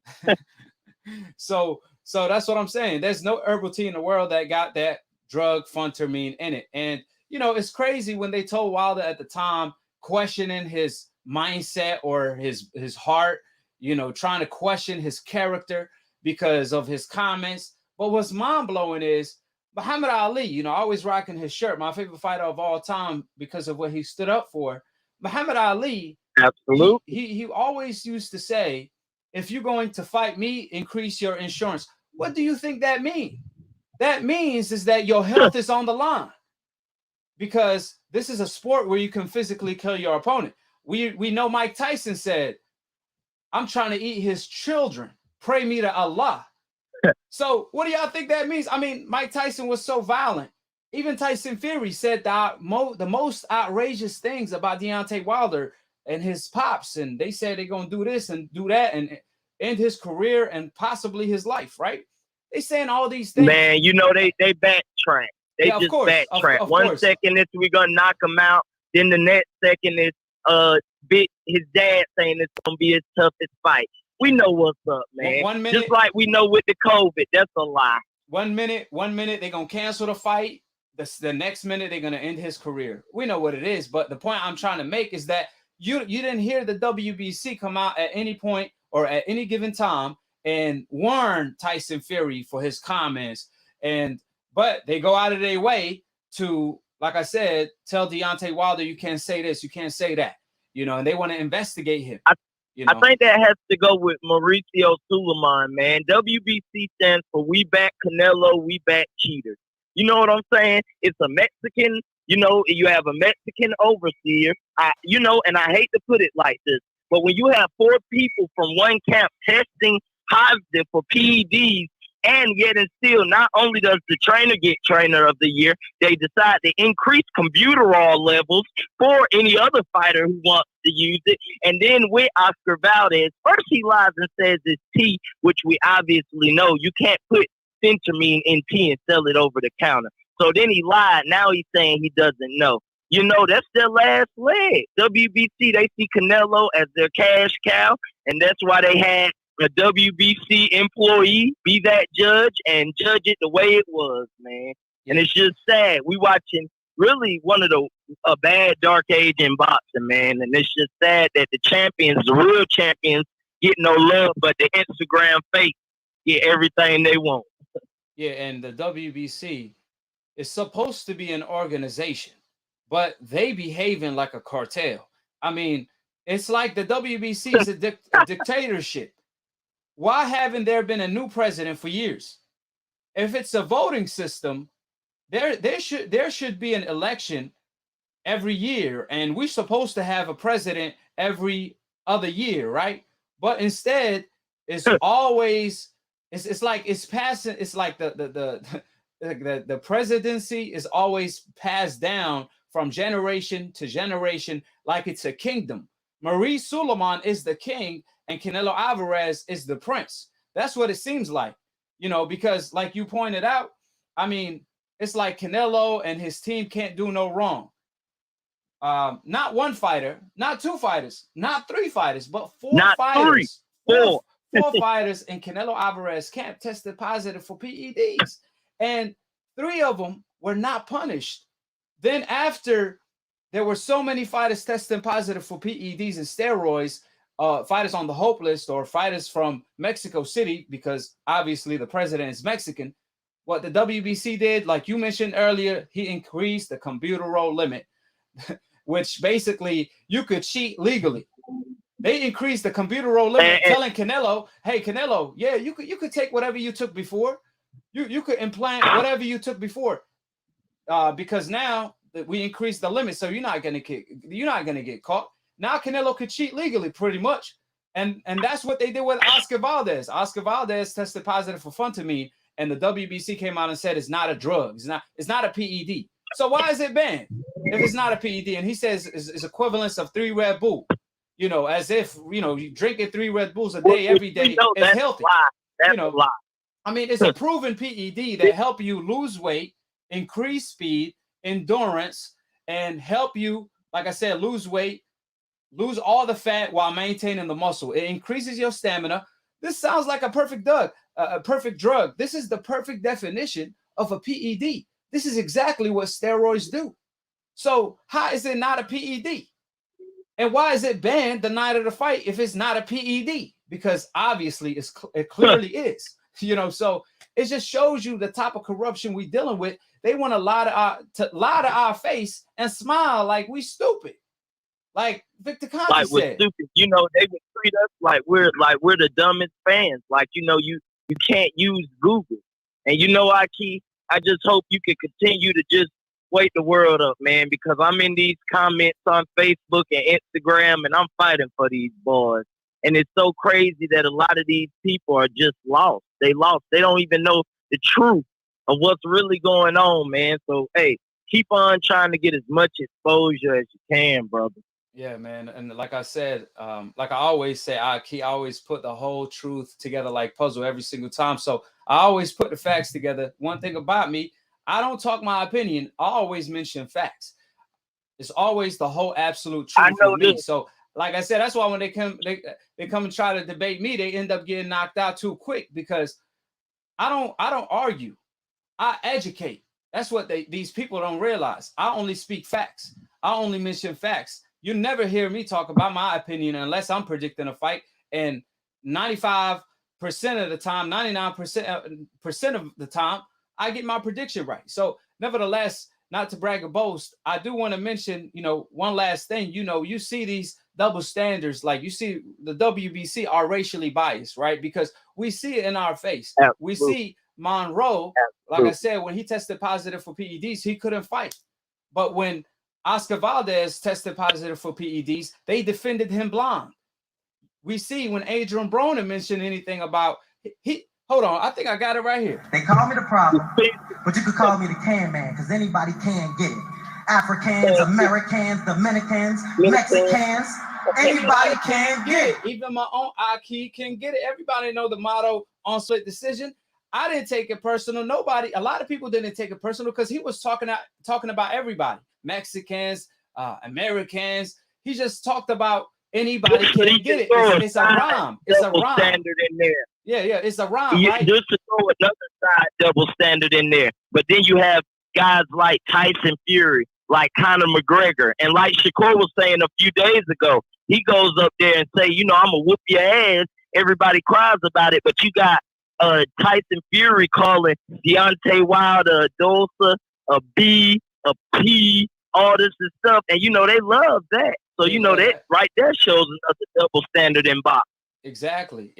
Like I said, Adrian Broner, he rhyming the words. All he's doing is rhyming the word. I mean, we already know the tactics of AB, brush my hair, all that, and he's just rhyming the words. And he this, he that. They suspended him. The WBC, if I'm not mistaken, they suspended him till he apologized for his comments as if he said some racial things. And then we obviously see with them, they want to, investigate Wilder for his comments about catching a body, then turn around and defend Tyson Fury for cheating. And they don't want to investigate him. They turn around and defend Oscar Valdez for taking PEDs and putting his opponent, Robson, life on the line. So we see what the WBC is all about. Like I said, it's officially the WBC. The WBC stands for We Be Cheating, the World Boxing Corruption Organization. Absolutely. Until they get it together, I mean, like I said, the walls are closing in. The walls are closing in. All these NBF witness protection titles, the No Black Fighters witness protection franchise that they created to block the fighters on the coincidental list from fighting the fighters on the hope list. All that is coming to light. Everybody sees it. Everybody is woke. So this ain't the 1960s, 1970s where you could do things like that and get away with it. No, man, people, like social media. You can't keep pissing on our head and calling it rain. You can't keep doing that. After a while, people gonna start waking up. Yeah, exactly. That's my point exactly. But let me go ahead and pick up some more callers, brother. Always great talking with you, my brother. Absolutely. All blessings to you. We happy that you recovered and keep on spinning the truth. I appreciate it, man. I appreciate the love and support. Thank you. How you doing, AKHi? Who this is, or where are you calling from? Hello? Hello? Hello? Hello? Yeah, I can hear you now. Who this is, hello, and where are you calling from? Yeah, who this is, and where are you calling from? Freddie in California, Fresno. Okay. You say Freddie? Good, man. What's good? How you doing? I'm doing great. Hey, so what's your take on JoJo Diaz? Two-part question. What's your take on JoJo Diaz promising to fight Devin Haney in November, then pulling out, and looking elsewhere? What's your take on that? Well, this is coming from a Mexican. You know, I like to watch. And no matter what skill you are, I like to watch any boxing skills, power, whatever. But if he doesn't fight him, kind of disappointed to be honest. Did you Very lose disappointed. respect? Did you lose respect for JoJo because he is Mexican? So did you lose? Is he Mexican? Uh, I'm not even sure to be honest, but Yeah. anybody, if he, even if I was Canelo, I'll lose respect to. No matter who it is, if it was Tank or anybody like that, I'll lose respect. Don't say it unless you're gonna do it. Right, right. That's what I'm saying. Don't promise us something and pull out, because at the end of the day, is it too much to ask for these fighters just to keep their word? You can't tell us something then back out. Your word is your bond. So that's definitely a terrible look on JoJo behalf. Now, also, what's your take on Rolly? He said Devin Haney's a waste of time. He's irrelevant. He don't want to fight him. And then out of nowhere, he lied and said Devin Haney. He want 8 million. Like you heard, Bill said that was a complete lie. Then he asked for 4 million to fight Devin Haney when his last payday was 125,000. So he want 4 million to fight Devin Haney. What's your take on that? Man, I think on reality, he don't even want to fight him, to be honest. And to be honest, from what I see, I don't think he could beat Devin Haney. He's not skilled enough. Yeah, well, he's like a one trick pony. I don't think he'll beat him. So I don't know. I'm just disappointed. He's just trying to hype up a fight, trying to get relevant. Just he'll lose. I know he'll lose. That's why he won't take that fight. Now he's making excuses. Yeah, well, asking for 4 million is obviously he letting us know he can't. He don't believe he could beat Devin Haney, because he wouldn't be asking for 4. I mean, if he really felt like he could beat Devin Haney, he would have asked for something. Yeah, he would ask for something, more reasonable, something that's obviously doable. $1 million. He could have asked for $1 million. He could have asked for $1 million, and Eddie would have gave it to him. DAZN would have gave it to him. PBC would have made the fight happen. Floyd Mayweather already green lighted the fight, right? But then he want to say, "Oh, nobody tell me what to do. Call me." And then Bill Haney hit him up. He don't want to answer. So, I mean, we know what time it is with what's his name, JoJo. So any last thoughts on that? Anything you want to talk about before I let you go? Well, I do want to see. Well, I do have some dream fights. I do want to see. Like, I want to see Tank versus Teofimo. I do want to see Canelo against Charlo / Benavidez. Do want to see. Let's see what else. Do want to see that Wilder. If Wilder beats Fury, I do want to see Wilder and Joshua. Want to see those three matches, and then I do want to see Terrence Crawford fight Porter. I want to see what he can do with that. And after that, hopefully, Spence can come back and do that fight. Everybody wants to see. Oh man, these are great fights you just mentioned, and hopefully they happen. I mean, some of them are makeable, like you mentioned. They most likely they will happen, but some other ones I don't think they will happen. But not, at least not anytime soon, But the last fight you mentioned, actually tomorrow is supposed to be the purse bid, so we're gonna know if the fight is gonna be on ESPN. They should announce it today as I'm speaking. Hopefully, if the fight is official and they already announced it, please let me know in the comment section, because I want to cover it. But if not, tomorrow, I think it's tomorrow. The purse bid will be held. It will be held live. We are going to be able to witness it and see who wins the fight as far as who's going to make the biggest bid.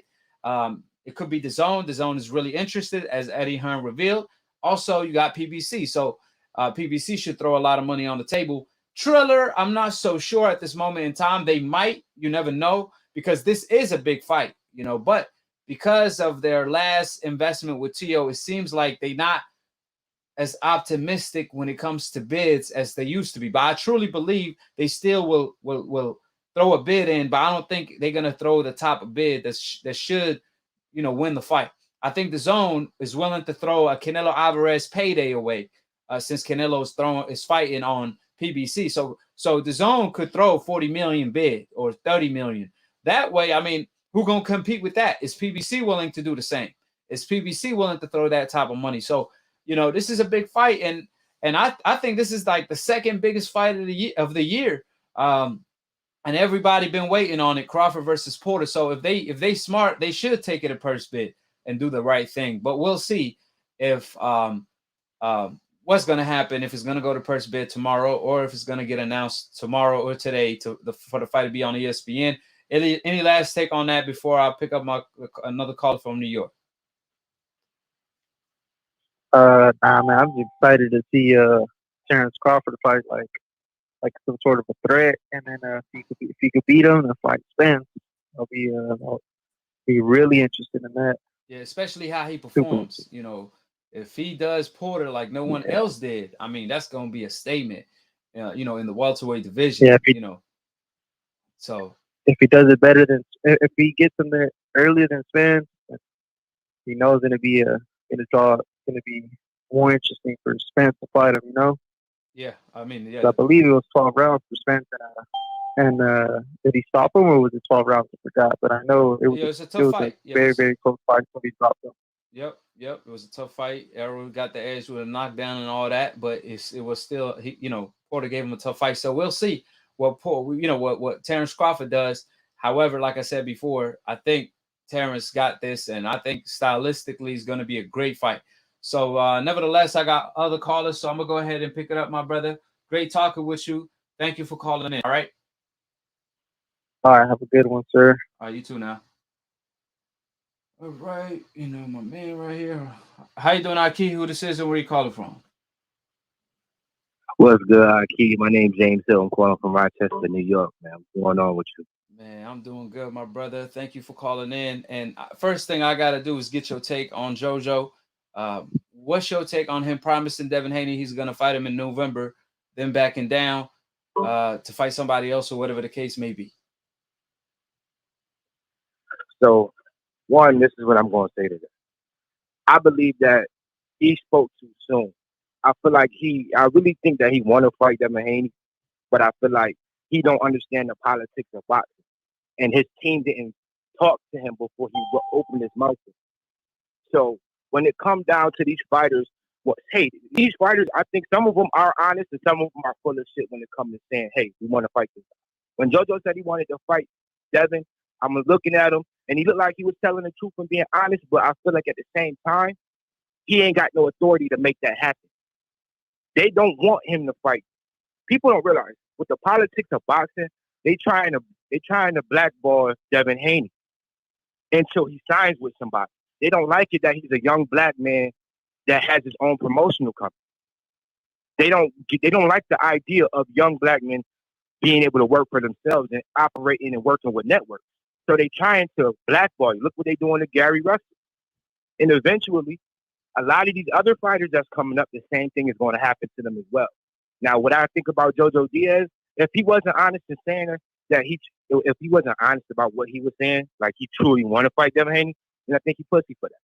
But at the end of the day, I believe in my heart that he do want to fight Devin, but I believe that his managers and his promotional company don't want nothing to do with it because they want to blackball Devin Haney until he decides to sign with a promoter. Yeah, well, they're not going to make it easy for you. Well, I disagree with that because Devin Haney actually worked hand to hand with Eddie, kind of like Canelo do. So he right. could resign with Eddie and do it like a five fight deal, just like he did before, and still be he could still fight in other networks because Eddie allows him to. DAZN allow their fighters to fight other people on other networks if there's a better opportunity. But the problem is, Devin, but who's JoJo saying to? Yeah, but Devin, but as far as Devin, for example, he didn't want to resign with Eddie and do a collab because he didn't want other fighters to use that as an excuse. Oh, he's with Eddie, or Bob Arum say, oh, he's with Eddie. I don't do no business with Eddie. So he became a free agent, and so he could fight whoever is available on any network.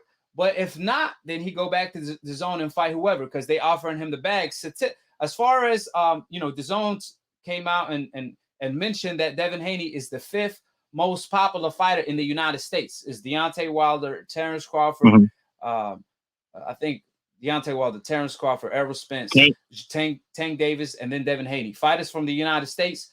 That's Devin Haney. He's on the top 5, right? So they want him on the network, and they're willing to give him the bag every single time because he's bringing numbers. So as far as I believe as far as that, I don't believe that that's an issue there. As far as JoJo Diaz, his team blocking the fight. At the end of the day, when JoJo wanted to fight Fortuna, his team was against it. He mentioned it. He said JoJo said that my team didn't want me to fight Fortuna, but I said I want to fight Fortuna because I want to basically he wanted like to make up for the Ryan Garcia situation. So he could do the same for Devin. He could do the same to Devin because MTK Global work hand to hand with Eddie Hearn. Is Matchroom, MTK Global. They all work with the zone. So there's no excuse to why JoJo is backing down from the November date because it's his biggest payday. It's a title shot and also is a fight on the zone. No network issues. I mean, Devin Haney just fought Jorge Linares, who's a Golden Boy fighter. So as long as the fighter is willing to fight, the fight can happen. But when JoJo is like, it seems like JoJo telling Oscar De La Hoya, hold me back. So I'm going to say I want to fight Devin. You hold me back. It's like the Ryan Garcia effect. That's what they doing. So, because like I said, it's one thing if JoJo was with PBC at least or anything like that, I get it. But he's with DAZN. He just fought on DAZN. He's Devin Haney mandatory. So it don't get no worse than that. So basically, what I'm saying is, I understand that part of it, right? But at the same time, think about this. If that was the case, why doesn't the WBC enforce his mandatory position? Why? Because they can make him fight. Exactly. That's a great point. And let me ask you this question: why didn't the WBC enforce the Ryan Garcia versus Devin Haney since he was the mandatory? I think what they was trying to do, but Ryan Garcia was scared. He didn't want to make that fight. Well, I think De La Hoya was scared. He didn't want to make that fight, and he felt like, what? Let me just throw somebody else out there. Well, that's what I'm saying. For Ryan Garcia petition. So that's what I'm saying. Ryan Garcia, I think you were about to say it. Ryan Garcia petitioned to the WBC not to fight Devin Haney, correct? Exactly. Correct. And that's what he did to avoid the WBC from ordering the fight. And now JoJo Diaz petitioned to the WBC not to fight Devin Haney to avoid. Has he done that already? To avoid the WBC from ordering the fight. I'm just saying, I don't know. I mean, I'm pretty sure I could find out through Bill, but that has to be the case because the only way the organization, because they were supposed to order the fight. They were supposed to order the fight by now. It was supposed to happen. They were supposed to order the fight in August, but they didn't because that tells me the only possible explanation is one thing. JoJo petitioned to the WBC not to fight Devin Haney, just like Ryan Garcia did. So that's what I'm saying. At the end of the day, for JoJo to petition, he has to agree. His team is not going to petition without his permission. He has to sign and agree. Right. Which that's what I'm saying is at the end of the day is on JoJo because if he really wants the fight, he will petition to fight, not to avoid the fight. Well, look at his situation with Rolando Romero. Similar situation, right? Where Rolando's talking all this shit. Oh, he's my bitch, he's my baby, da da da. You got Devin Haney texting Floyd. He's saying he greenlights the fight, but at the same time, now all of a sudden the WBA is forcing Hank to fight Rolly because that's his mandatory. Yeah, but that situation different. Rolly Romero never responded.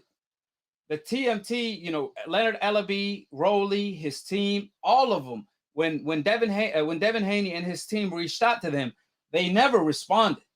So if they don't respond, but what's the famous saying in that camp? What? What's the famous saying? You know how these guys are always saying, I don't make the fight. These guys make the fights. I just fight who's in front of me. Well, JoJo, didn't he call Devin Haney the biggest B word in the world? And he said, didn't he call Devin Haney the biggest B word in the world? And he said he want to fight him next. As soon as Devin Haney reached out to him and got Floyd JoJo or Rolly? Oh, my bad. That was Rolly, right? Rolly. That's what I'm saying. I'm talking about Rolly. Yeah.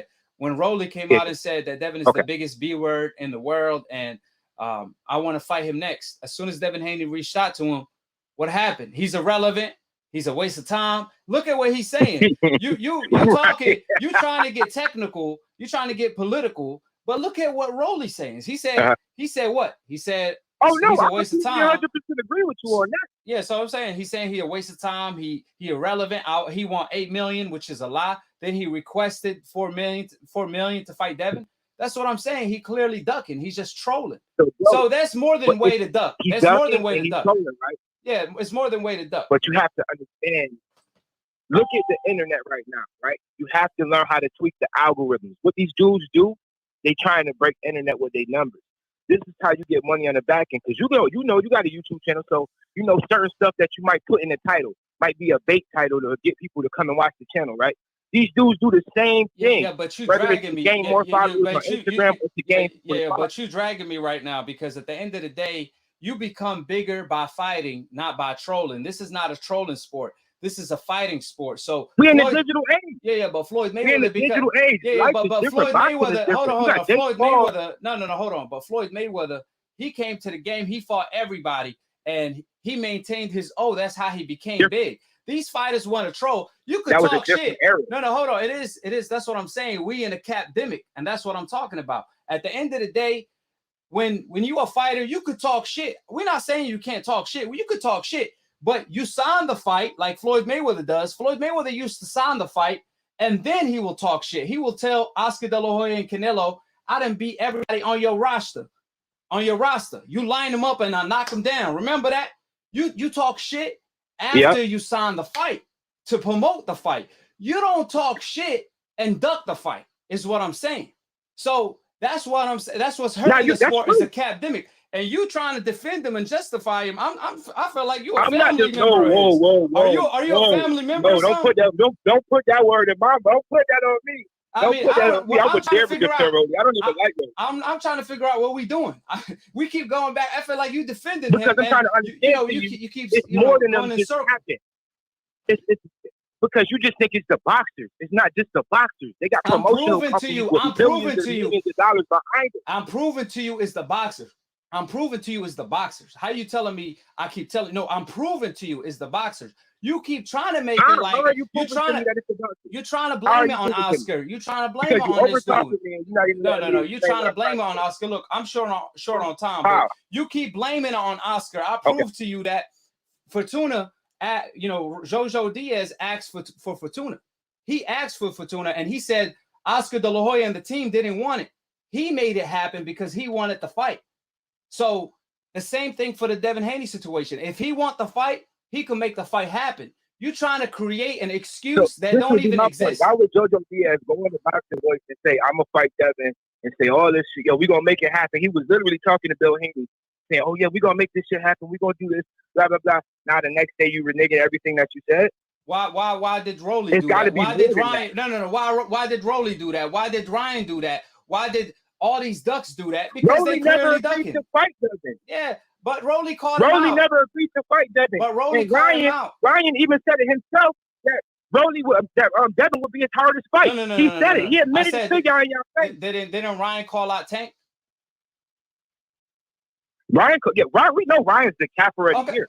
Okay, so that's what I'm saying. It's the cap of the year. They all competing for the cap of the year award. Ryan, JoJo, Rolly, Tio, they all campaigning for the cap of the year award. Is what I'm telling you. They just doing it differently. It's more than one way to duck a fight. You could duck a fight by overpricing yourself. You could duck a fight by pricing yourself. I mean, hey, it is what it is. Shit, he could fight you next, and it's justifiable because everybody done ducked him. Wouldn't you agree? Nah, but I keep listening. I agree with that. But my brother, you got a call. I got a lot of calls, and I got to pick them up. So make sure. I want to continue this conversation, but let's have it on another day because you keep dragging me. You circling around. You know what I'm saying? I feel like we go in circles. But, I got you, bro. For sure. Hey, call again. For sure, my guy. Respectfully, I appreciate you for having me on, big dog. For sure. Hey, I'm trying to figure out if you're not a Rolly, a family member of Rolly. Man, I trolled all over Rolly Instagram. Man, I had like 200 comments on a comment I made after he fought Idris. I got you. That's what's up. I got you. Leave him alone, man. All right, big up. Leave him alone, man. How you doing, AKHi? Who this is and where you calling from? Yo, what's going on, man? This is Omar from Dallas. How you doing? You doing all right? Yeah, well, I'm all good, man. How about yourself? Yes, sir. I'm doing great. Hey, just in few words, if you could summarize how you feel about JoJo calling out Devin Haney to fight for November for his biggest payday and a title shot, then backing down out of his promise. What's your take on that?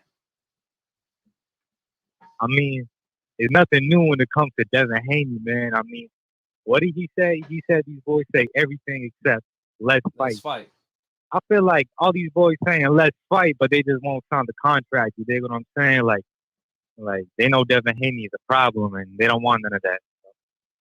For sure. And what about Rolly? How you feel about that? him To be expected, man. Yeah. How about Rolly? How you feel about him saying that Devin is the biggest B word in the world, then say he's a waste of time here, irrelevant? So he turned down the fight. He won't talk to Devin or negotiate with Devin. Then he says out of nowhere, he asks for $8 million. He just comes out and lies. Like, what's going on? Like, is trolling becoming a new trend? What's your take on that? I don't know if trolling is becoming a new trend, but I feel like that's always been like the kind of thing with Rolly. I feel like Rolly's that kind of guy. I mean, he says a lot of things that don't make sense. You know, talking about, Devin Haney's irrelevant, bro. Just if you want to go clout for clout, you ain't fucking with Devin Haney, bro. We can take your Instagram right now. You got 150,000 followers. We check Devin Haney's Instagram. He got 1 million. So you want to talk about who's irrelevant? Like you don't know what you're talking about, man. And about him being like the biggest B word in boxing, like it's it is funny to me how these dudes will talk out their ass, and then like when it's crunch time, like they not with the shit. Exactly, You know exactly. That's he's always been number one captain. So you think he outdid Ryan? You said what? You think who outdid who, Ryan or Rolly? Man, I think I got to give that to Rolly. You know what I'm saying? And I even tell you like this, man. Like ever since I watched that sparring session, man, between Ryan and Rolly, I just, when I first, because Rolly started to get his ball rolling a little bit, started to get his clout up once he had that little sparring session with Ryan Garcia, who I think Ryan will beat Rolly also. So you trying to spark up the Devin Haney tree?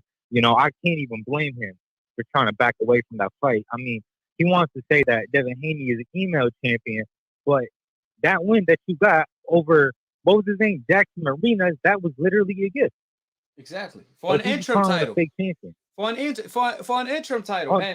And then he want to say, I'm the A side. And he wanted, the crazy part, this is what blows my mind, is that he says he's the A side. Devin, nobody knows Devin Haney. They come to watch me and this and that, right? So why Devin Haney got paid his last fight more than $3 million as a main event like he always do? Meanwhile, Rolly is not a main event. Never fought a main event in his life, and he got paid $125,000 his last fight. So Devin Haney got paid 24 times more than Rolly did his last fight, and he want to talk about he make more money than or not make more. He want to talk about he more relevant. Them two things don't go together. As far as numbers, Devin Haney bring more numbers. He got more followers and he make more money. He a champion and all that. Rolly is not. So, like I said, it's just it is what it is. I mean, it's just, I guess it's trolling season. Cabdemic, like I said, the Cabdemic is in full effect. But let me say this. Tio came out and shockingly, he surprised him. He surprised me. Tio came out and supported. He supports cheaters. Tio, he supports cheaters and defended Oscar Valdez for cheating. He said maybe he didn't. Oscar went on TV and announced he's a clean fighter. In other words, Tio is completely fine with cheaters because we already know what time it is. For Tio to say Oscar maybe didn't cheat, but Oscar Valdez tested positive for PEDs, phentermine, then said that he got it from herbal tea. Come to find out, there is no herbal tea in the world that has the drug phentermine in it. To make matters worse, when Vada requested him to submit the herbal tea, Guess what? He failed to submit the herbal tea. He never submitted the herbal tea to confirm and verify his innocence because he's clearly guilty. That excuse is more shameful than him cheating because it's so idiotic. Now, the drug phentermine is proven that it's a PED. The drug phentermine increases your speed, your endurance, your stamina, and it helps you cut weight. You could lose all of the fat while maintaining the muscle. So this is a proven PED that's banned. He tested positive for it with both the A and the B sample. Didn't make the weight. The WBC covered up for him and approved him to fight and covered up for him, missing the weight and all that. Then robbed his opponent later that night. They robbed his opponent. They got the referee to take a point away for nothing for what do you call it, rabbit punching, even though he was just tapping his head. Meanwhile, when Oscar Valdez did the same and actually hit him at the back of the head, he rabbit punched him. He rabbit punched him twice. Guess what? He warned him twice, just to see for us to see the corruption right in front of our faces. Then a judge has the fight 117 to 110. That scorecard was written before the fight even began. That's a Canelo Alvarez scorecard. So we know what time it is. These are WBC employees because as far as him not making the weight, he came back 2 hours later. They never announced that he missed the weight, and they could have easily tampered with the scale. So the point that I'm trying to make, we know Oscar Valdez cheated and lied after cheating. He cheated and lied. However, Teofimo Lopez, he want to defend him and say, well, he could be a clean fighter, this and that and the third. He can, I couldn't believe it when I heard Teo say that he can be a clean fighter. We got to believe these guys. He went on TV and he tried to make it seem like he tried to make us feel bad for Oscar Valdez. So, what's your take on Teo defending Oscar Valdez for cheating? Well, before I say anything, man, let me preface it with this, right? I think anybody who's caught cheating in boxing, whether it be loaded gloves, whether it be the use of steroids, should be automatically banned for life because without cheating, a fighter's life is already on the line. You dig what I'm saying?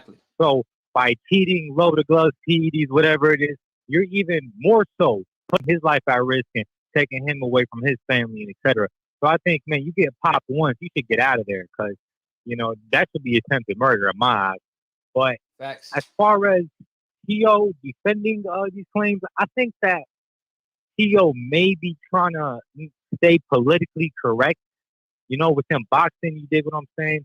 Just stay politically correct, try not to piss anybody off, try not to incriminate someone right off the bat. To me, I feel like Teo is he's a cool guy. I don't think that he necessarily condones cheating. I think he might be trying to give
Yeah, 1 2 1 2. Yeah, just give me Yeah. yeah, I'm fixing the make sure we back on live. Hold on.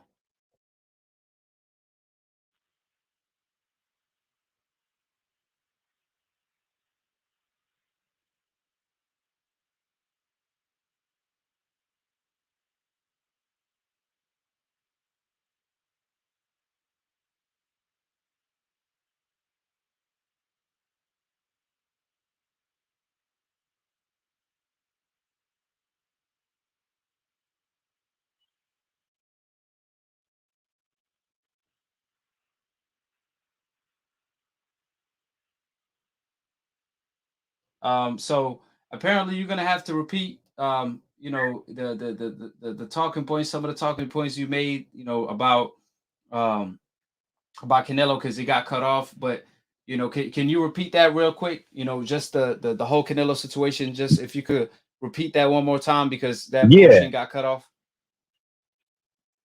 Yeah, man. All good. So well, Oscar Valdez failing to provide the herbal tea to be tested for the steroids is shameful. And to me, that whole camp is on one because Canelo did a similar thing.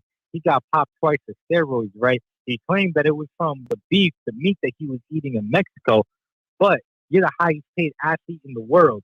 The meat, the beef that contain those type of chemicals and steroids in them, those come from like the cheap meat, the cheap quality, the real low level type of stuff. You're the highest paid athlete in the world. So it don't make sense for me to me that you're buying meat of this low quality. It's like if I were to go to Africa and get my meat from there, because I'm saying my local grocery store is just not doing it for me. So I think that whole camp, man, you know, I think there should be some serious, some serious consequences in play. Unfortunately, because of the politics of boxing, that's not going to happen. But I think anyone who gets popped for steroids, cheating, whatever the case is, should be banned for life.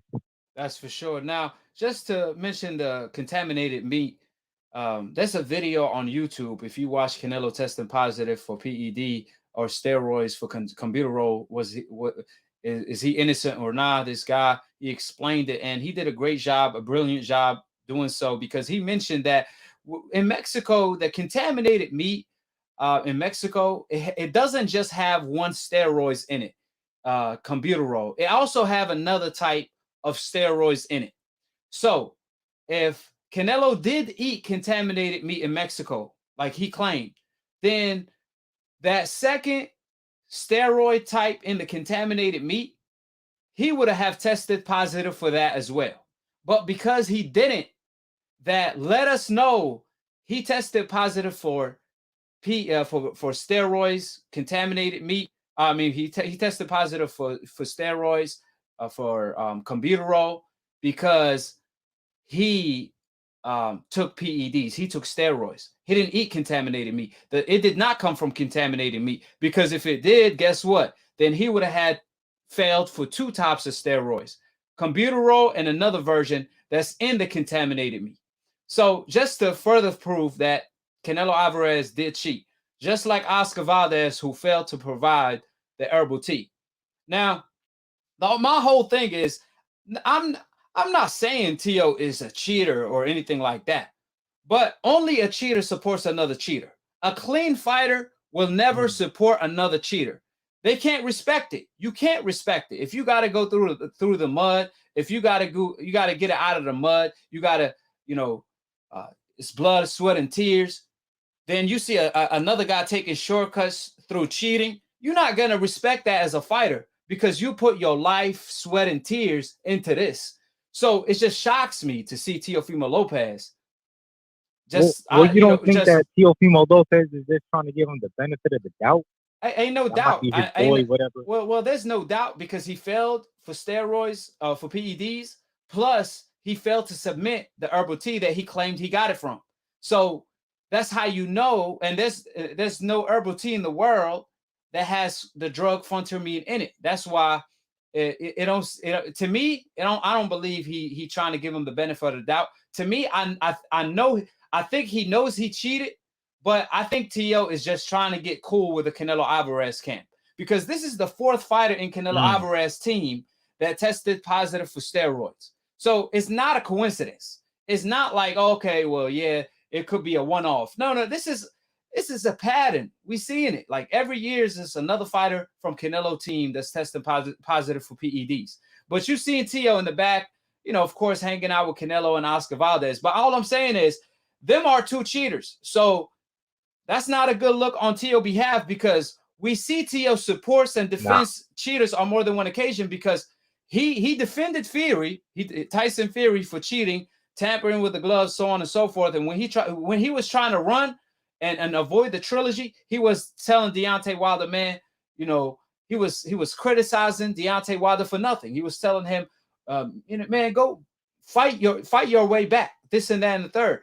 When that's exactly what Deontay Wilder was trying to do. He utilized his rematch clause, but Tyson Fury wasn't trying to fight him.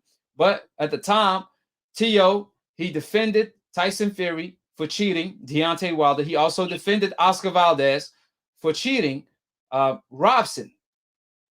Now, keep in mind, he's defending fighters on the hope list for cheating fighters on the coincidental list. I mean, what a coincidence. So that's what I'm saying, is not a good look on his behalf for him to defend the cheater when he's a clean fighter. I never questioned that Tio is a clean fighter. But the fact that it's a pattern now, he's defending these cheaters, whatever the case may be, for why he's doing it, it's just a bad look on his end. It's just like you get in where you fit. The saying, you get in where you fit in. You are who you hang with. And he's trying to hang out with the Canelo team. He's trying to hang out with the Canelo team. He's trying to fit in with the Canelo team. It's kind of like, what are you doing? Yeah. So. Yeah, most definitely, man. Yeah. And last thing I want to say, I like Tio though. Yeah, for sure. And last thing, what's your take on him saying, Devin, Devin is he's setting up a fight for November, when I'm coming back in November to fight on ESPN, even though he haven't fought for a whole year, and he's fighting in October. So do you believe him when he says he's going to come back in November and fight a month later after if he does beat Kambosos? Not at all. Kambosos, I thought, didn't that fight get canceled? No, it's set for October 3rd or 2nd. It's like a Monday. It's like a Monday. Wasn't it like postponed at one point? Yeah, they postponed it to October 2nd. Yeah, I think George Kambosos had gotten COVID or something. Okay. But as far as that goes, I don't believe him at all. I already hear the excuses, man. Talking about coming back in November to face who? Devin Haney? Nah. Yeah. Nah, it's just not gonna happen. First of all, a month of rest. If George Kambosos really gives Teofimo Lopez a run for his money in that fight and it goes all 12 rounds, his body's gonna want that rest. Two, I don't think he's ready for Devin Haney. If that's the main question, I don't think he's ready for him. And see, that's I think Fortuna will be a better fight for him. Yeah, and see, this is the crazy part, right? Because he says that he's gonna come back in a month, fight in October, and then fight in November. Even though so he haven't fought in a year, but his next fight is in a month after the Kambosos fight, right? Like you said, you need time to rest, which is at least a couple weeks, like 2-3 weeks at least, at the very least. You need 2 months of training camp. Right. Then you need promotion. You need build up. You need to sell the fight. You need your fans to book the fight. So it's just, you could tell it's just a clear lie. So what's your take on Tio avoiding Devin Haney and blaming it on Devin Haney? Well, you can't blame it on Devin Haney. I never understand how any fighter blames anything on Devin Haney. He's not with the promotional company. If you want to fight him, you can make the fight happen. You can go right to, as far as my understanding goes, you can go right to him or, right to Bill Haney and make the fucking fight happen. But they don't want to make the fight happen. They don't want to fight him. Tio's last fight, was against, I believe it was against Loma last year. He's had more than enough time, to try to make something happen with Devin Haney. I think what he's trying to do is he's just trying to basically set up the excuses, if that makes any sense. Right? Like he'll talk his ass off and he'll say, okay, yeah, I'm ready to come back and fight Devin Haney, but he knows that fighting a month after you already fought just isn't reasonable, you know. And then that's when the excuses will come that he needs to let his body rest or whatever the case is. Um, I think none of these boys really want to fight Devin Haney, man. I think none of these boys want to fight Andrade. They definitely don't want to fight Tank. Fighters don't want to fight each other anymore, just in general, man. Except Andrade, he's begging for a fucking fight, but Yeah. And that's what it comes down to it. Like Devin Haney says, they say everything and anything, but let's fight. And but Tio, it's bad when old media are catching Teofimo for lying, like Michael Coppinger, and they just pointing out how he's just pretty much not being logical. Like when you start, lying and contradicting yourself and not even making sense anymore. Like you're not even trying to make sense. That's how the pressure is really on. So with that being said, I enjoyed talking with you, brother. What's your name again? I'm gonna need you to call again because you were spitting, some fire. So follow me on Instagram. man, do you follow me on Instagram? Right now I'm not on any social media, bro. I'm trying to get my mind right. When I Okay. do tap back in on Instagram, I'm gonna definitely give you the follow, man. Well, Yeah, I'd love to call back in, man. Great conversation. hey, well, listen, my Instagram is is AKHi TV. Is AKHi _T.V. If you ever make an Instagram, just follow me there and DM me and tell me who you is. And if not, like you said, if you too busy, make sure you call in though. Make sure you call in. And you from Texas, so I recognize your number, and I'm gonna pick it up for sure. So make sure you call in. All right.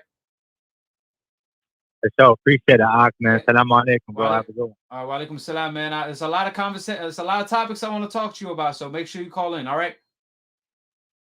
Say no more. Yeah, for sure. All right, peace. Appreciate everybody for calling in. Like I said before, well, I think I got one more caller. Oh man, look, my computer on. How you doing, Aki? Who this is and where you calling from? Aki, how's it going, buddy? Man, I'm doing great, man. Aki, how's it going, buddy? Okay, how you doing, Aki? Can you hear me? Hello? Yes, Aki, can you hear me? Yeah, I can hear you. Can you hear me? Yes, sir, I can. Oh, for sure. Hey, listen, man, I'm on 5%. I just wanted to pick you up because I didn't want to leave you hanging. Go ahead and let me know how Thank you feel. so much, Aki. Quick, can we do it quick? We'll do it quick style. I'm over here in Modesto, California. Long-time boxing fan. How you doing, Aki? Man, I'm doing great. So before my studio dial on me, I'm trying to get your take. JoJo Diaz, he promised to fight Devin Haney in November. Then, obviously, as you've seen, he backed down on the date on the fight and the title shot. What's your take on that? I think both fighters, good fight, good styles. I just see these boxers now, they're getting involved with step aside shit. From what it seems like, the bad side of the sport. I want to take a take on, I'm a big time supporter of boxing. I boxed myself in the amateurs when I was younger. I'm 45 now. What I see going on with that fight is Oscar De La Hoya probably wants to make that fight, but the matchmaker, his matchmaker probably doesn't. And I think because JoJo Diaz been exposed. I love JoJo Diaz, but Devin Haney's a little bit better. And I think JoJo needs a couple more fights to fight. That's my opinion. And Oscar, also another thing I want to hit you, because we don't have, like I said, I'm trying to get your opinion on certain things before my computer died. What about Rolly? What's your take on him? Calling Devin Haney the biggest B word in the world, and then the stunt he pulled. Rolly's a good kid. I see him as the entertainer. He wants attention. He's all full of clout. He's being the diva in the sport. I'm not saying we don't need it. I guess we need it. I don't know, but He's good. You know, I all boxers are good. I give everybody respect, puncher's chance. But I think Rolly, uh, he's better than what he's doing right now. I think if he just calls his mandatory, sticks to his plan, I think he'll do good. He has no business trying to dictate what he can't dictate. Does that make sense? Yeah, yeah. Well, it just sounds like you saying, Now, he can't hang in there with Devin because he thinks he can. He called Devin Haney the biggest B word in the world. He said he want to fight him next. So why he turning down? hey, you know what? It's like I think personally, Aki, Rayo Valenzuela's got his number, but I don't know if Rayo's got Haney's number. But I think Rayo's got Rolly's number. I think he does. That's my opinion, honest opinion. Yeah, for sure. Yeah, but Haney and Rolly, I think it's a good fight. I'd like to see it. Why not? It's the best fighting the best. I think they're all good fighters, but I think Haney's a little bit better. He's proven. He's a seasoned young vet, you know. Going back to what Oscar, though, I love Oscar Valdez. I'm Mexican, 100%. I support my people. I support anybody, any boxer. But for Oscar, for him to say that, sorry, the victory, that's a clear indication of him feeling guilt. And he's lucky that he got that fight. But honestly, I looked into the rules of the WPC. That fight shouldn't have taken place till after like 30 days, honestly. And it should have been on neutral territory because that territory obviously wasn't going to favor the Brazilian guy, especially coming from, I mean, I'm not saying if Oscar would have been a little bit bigger, I think if this fight would have been in the 150s, I think we would see a big, I don't know. I think that weight class is shady. I've always been skeptical about that 125 to 135 weight, and these guys look like monsters. I don't know, man. It's just something's going on in that camp too. I just see too many. I seen Canelo go from Superman to like He-Man and the Hulk in a year. That something ain't right, and I just know the sport. You know, it sucks that it's like that, and it makes good fans like ourselves like, wait a minute, you know, fuck this. Yeah, I mean, man, listen, boxing is already. What do you think about Oscar apologizing? You saw the fight. What do you think? You saw that he apologized. What do you think? Did you see the same thing I saw? Yeah. I mean, I saw him reading a script. That's what I saw. I seen his eyes moving, scrolling over like this. Clearly, that he was reading from, like a rehearsed script. Yeah. He was reading from script. It wasn't from the heart because obviously they doing damage control. You know, like I said, there's no fighter. Yeah, let me just say this one last thing. There's no fighter. Sure. Yeah, there's no fighter in the world that's going to admit that he cheated. Every fighter gonna if you get caught cheating, you know. What wasn't his big brother there to the rescue? This is a top ranked event here, right? Yeah. That was my prayer. It's time to pray for me. And like I was saying, if you get caught for cheating, there is no cheater in the world that's gonna acknowledge that he cheated. They're always gonna lie and say, "Oh yeah, I didn't know." "Oh yeah, you didn't know? It magically popped up in your tea, and it was herbal tea, and you can't provide herbal tea." We know what time it is, you know. So hey, Aki, me and you both know that's bullshit. And guess what? Canelo showing up to the fight made it even worse. That comes to prove to me that, hey, he's coming. Mind you, I'm Mexican. That proves to me that he went there to save face for his camp. But to me and other people that we've talked, casual fans, good fans know this. Fans that have been in the sport for years and years know this. And we've talked and we say, you know what? Why was he there? Is he fighting on top rank? Is he fighting a top ranked boxer next? What's going on here? Then Tofimo coming and saying that, hey, I have to support all my boxers. No, fucker, you don't support cheaters. We had an 18-year-old lady that just died in Canada 2 weeks ago. Great point. You know what I mean? Great point. That girl, if God forbid that other girl was on that same stuff, that's a drug enhancer plus it mass other stuff that you can take for your stamina and hormones and stuff. These guys don't understand the severity of the damage they can do to a clean fighter that's busting his ass throughout camp while this fucker's over here juiced up. I'm like I said, I used to be a boxer in the amateurs. I know this is not it doesn't help the sport, and it really makes these guys look bad. I'm sorry, it really does. And for Eddie Reynoso Eddie used to be a butcher. He used to work at a meat plant. He knows how to fatten these cows up and how to mask these agents. I'm going to call it how I see it. Look into it, my friend. I know his story. I love boxing. I used to love these guys. I just see anomalies now, and I'm not going to fuck that. No. Oh, man. No. Well, we definitely appreciate you for keeping it all the way real. And I just want to say, thank you for taking my call. Yeah, I appreciate it. God bless you, man. Hold up. Before you go, I just want to say one last thing. You know, I mean, at the end of the day, yes, sir. Yeah, at the end of the day, like I said before, you know, with you see Devin Haney, he called out, Canelo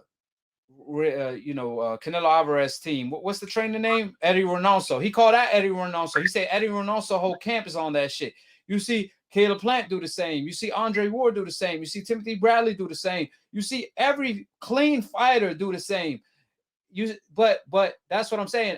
A clean fighter will never respect a cheater. But for T.O. to defend a cheater, Sean Porter even said it. Yeah, Sean Porter even said it. Said what? I love Oscar Valdez. He was my top 5 guys. Sean Porter's the cleanest guy in the sport, man. That guy busts his balls day in and day out with his wife to train. I know what you're saying. Yeah.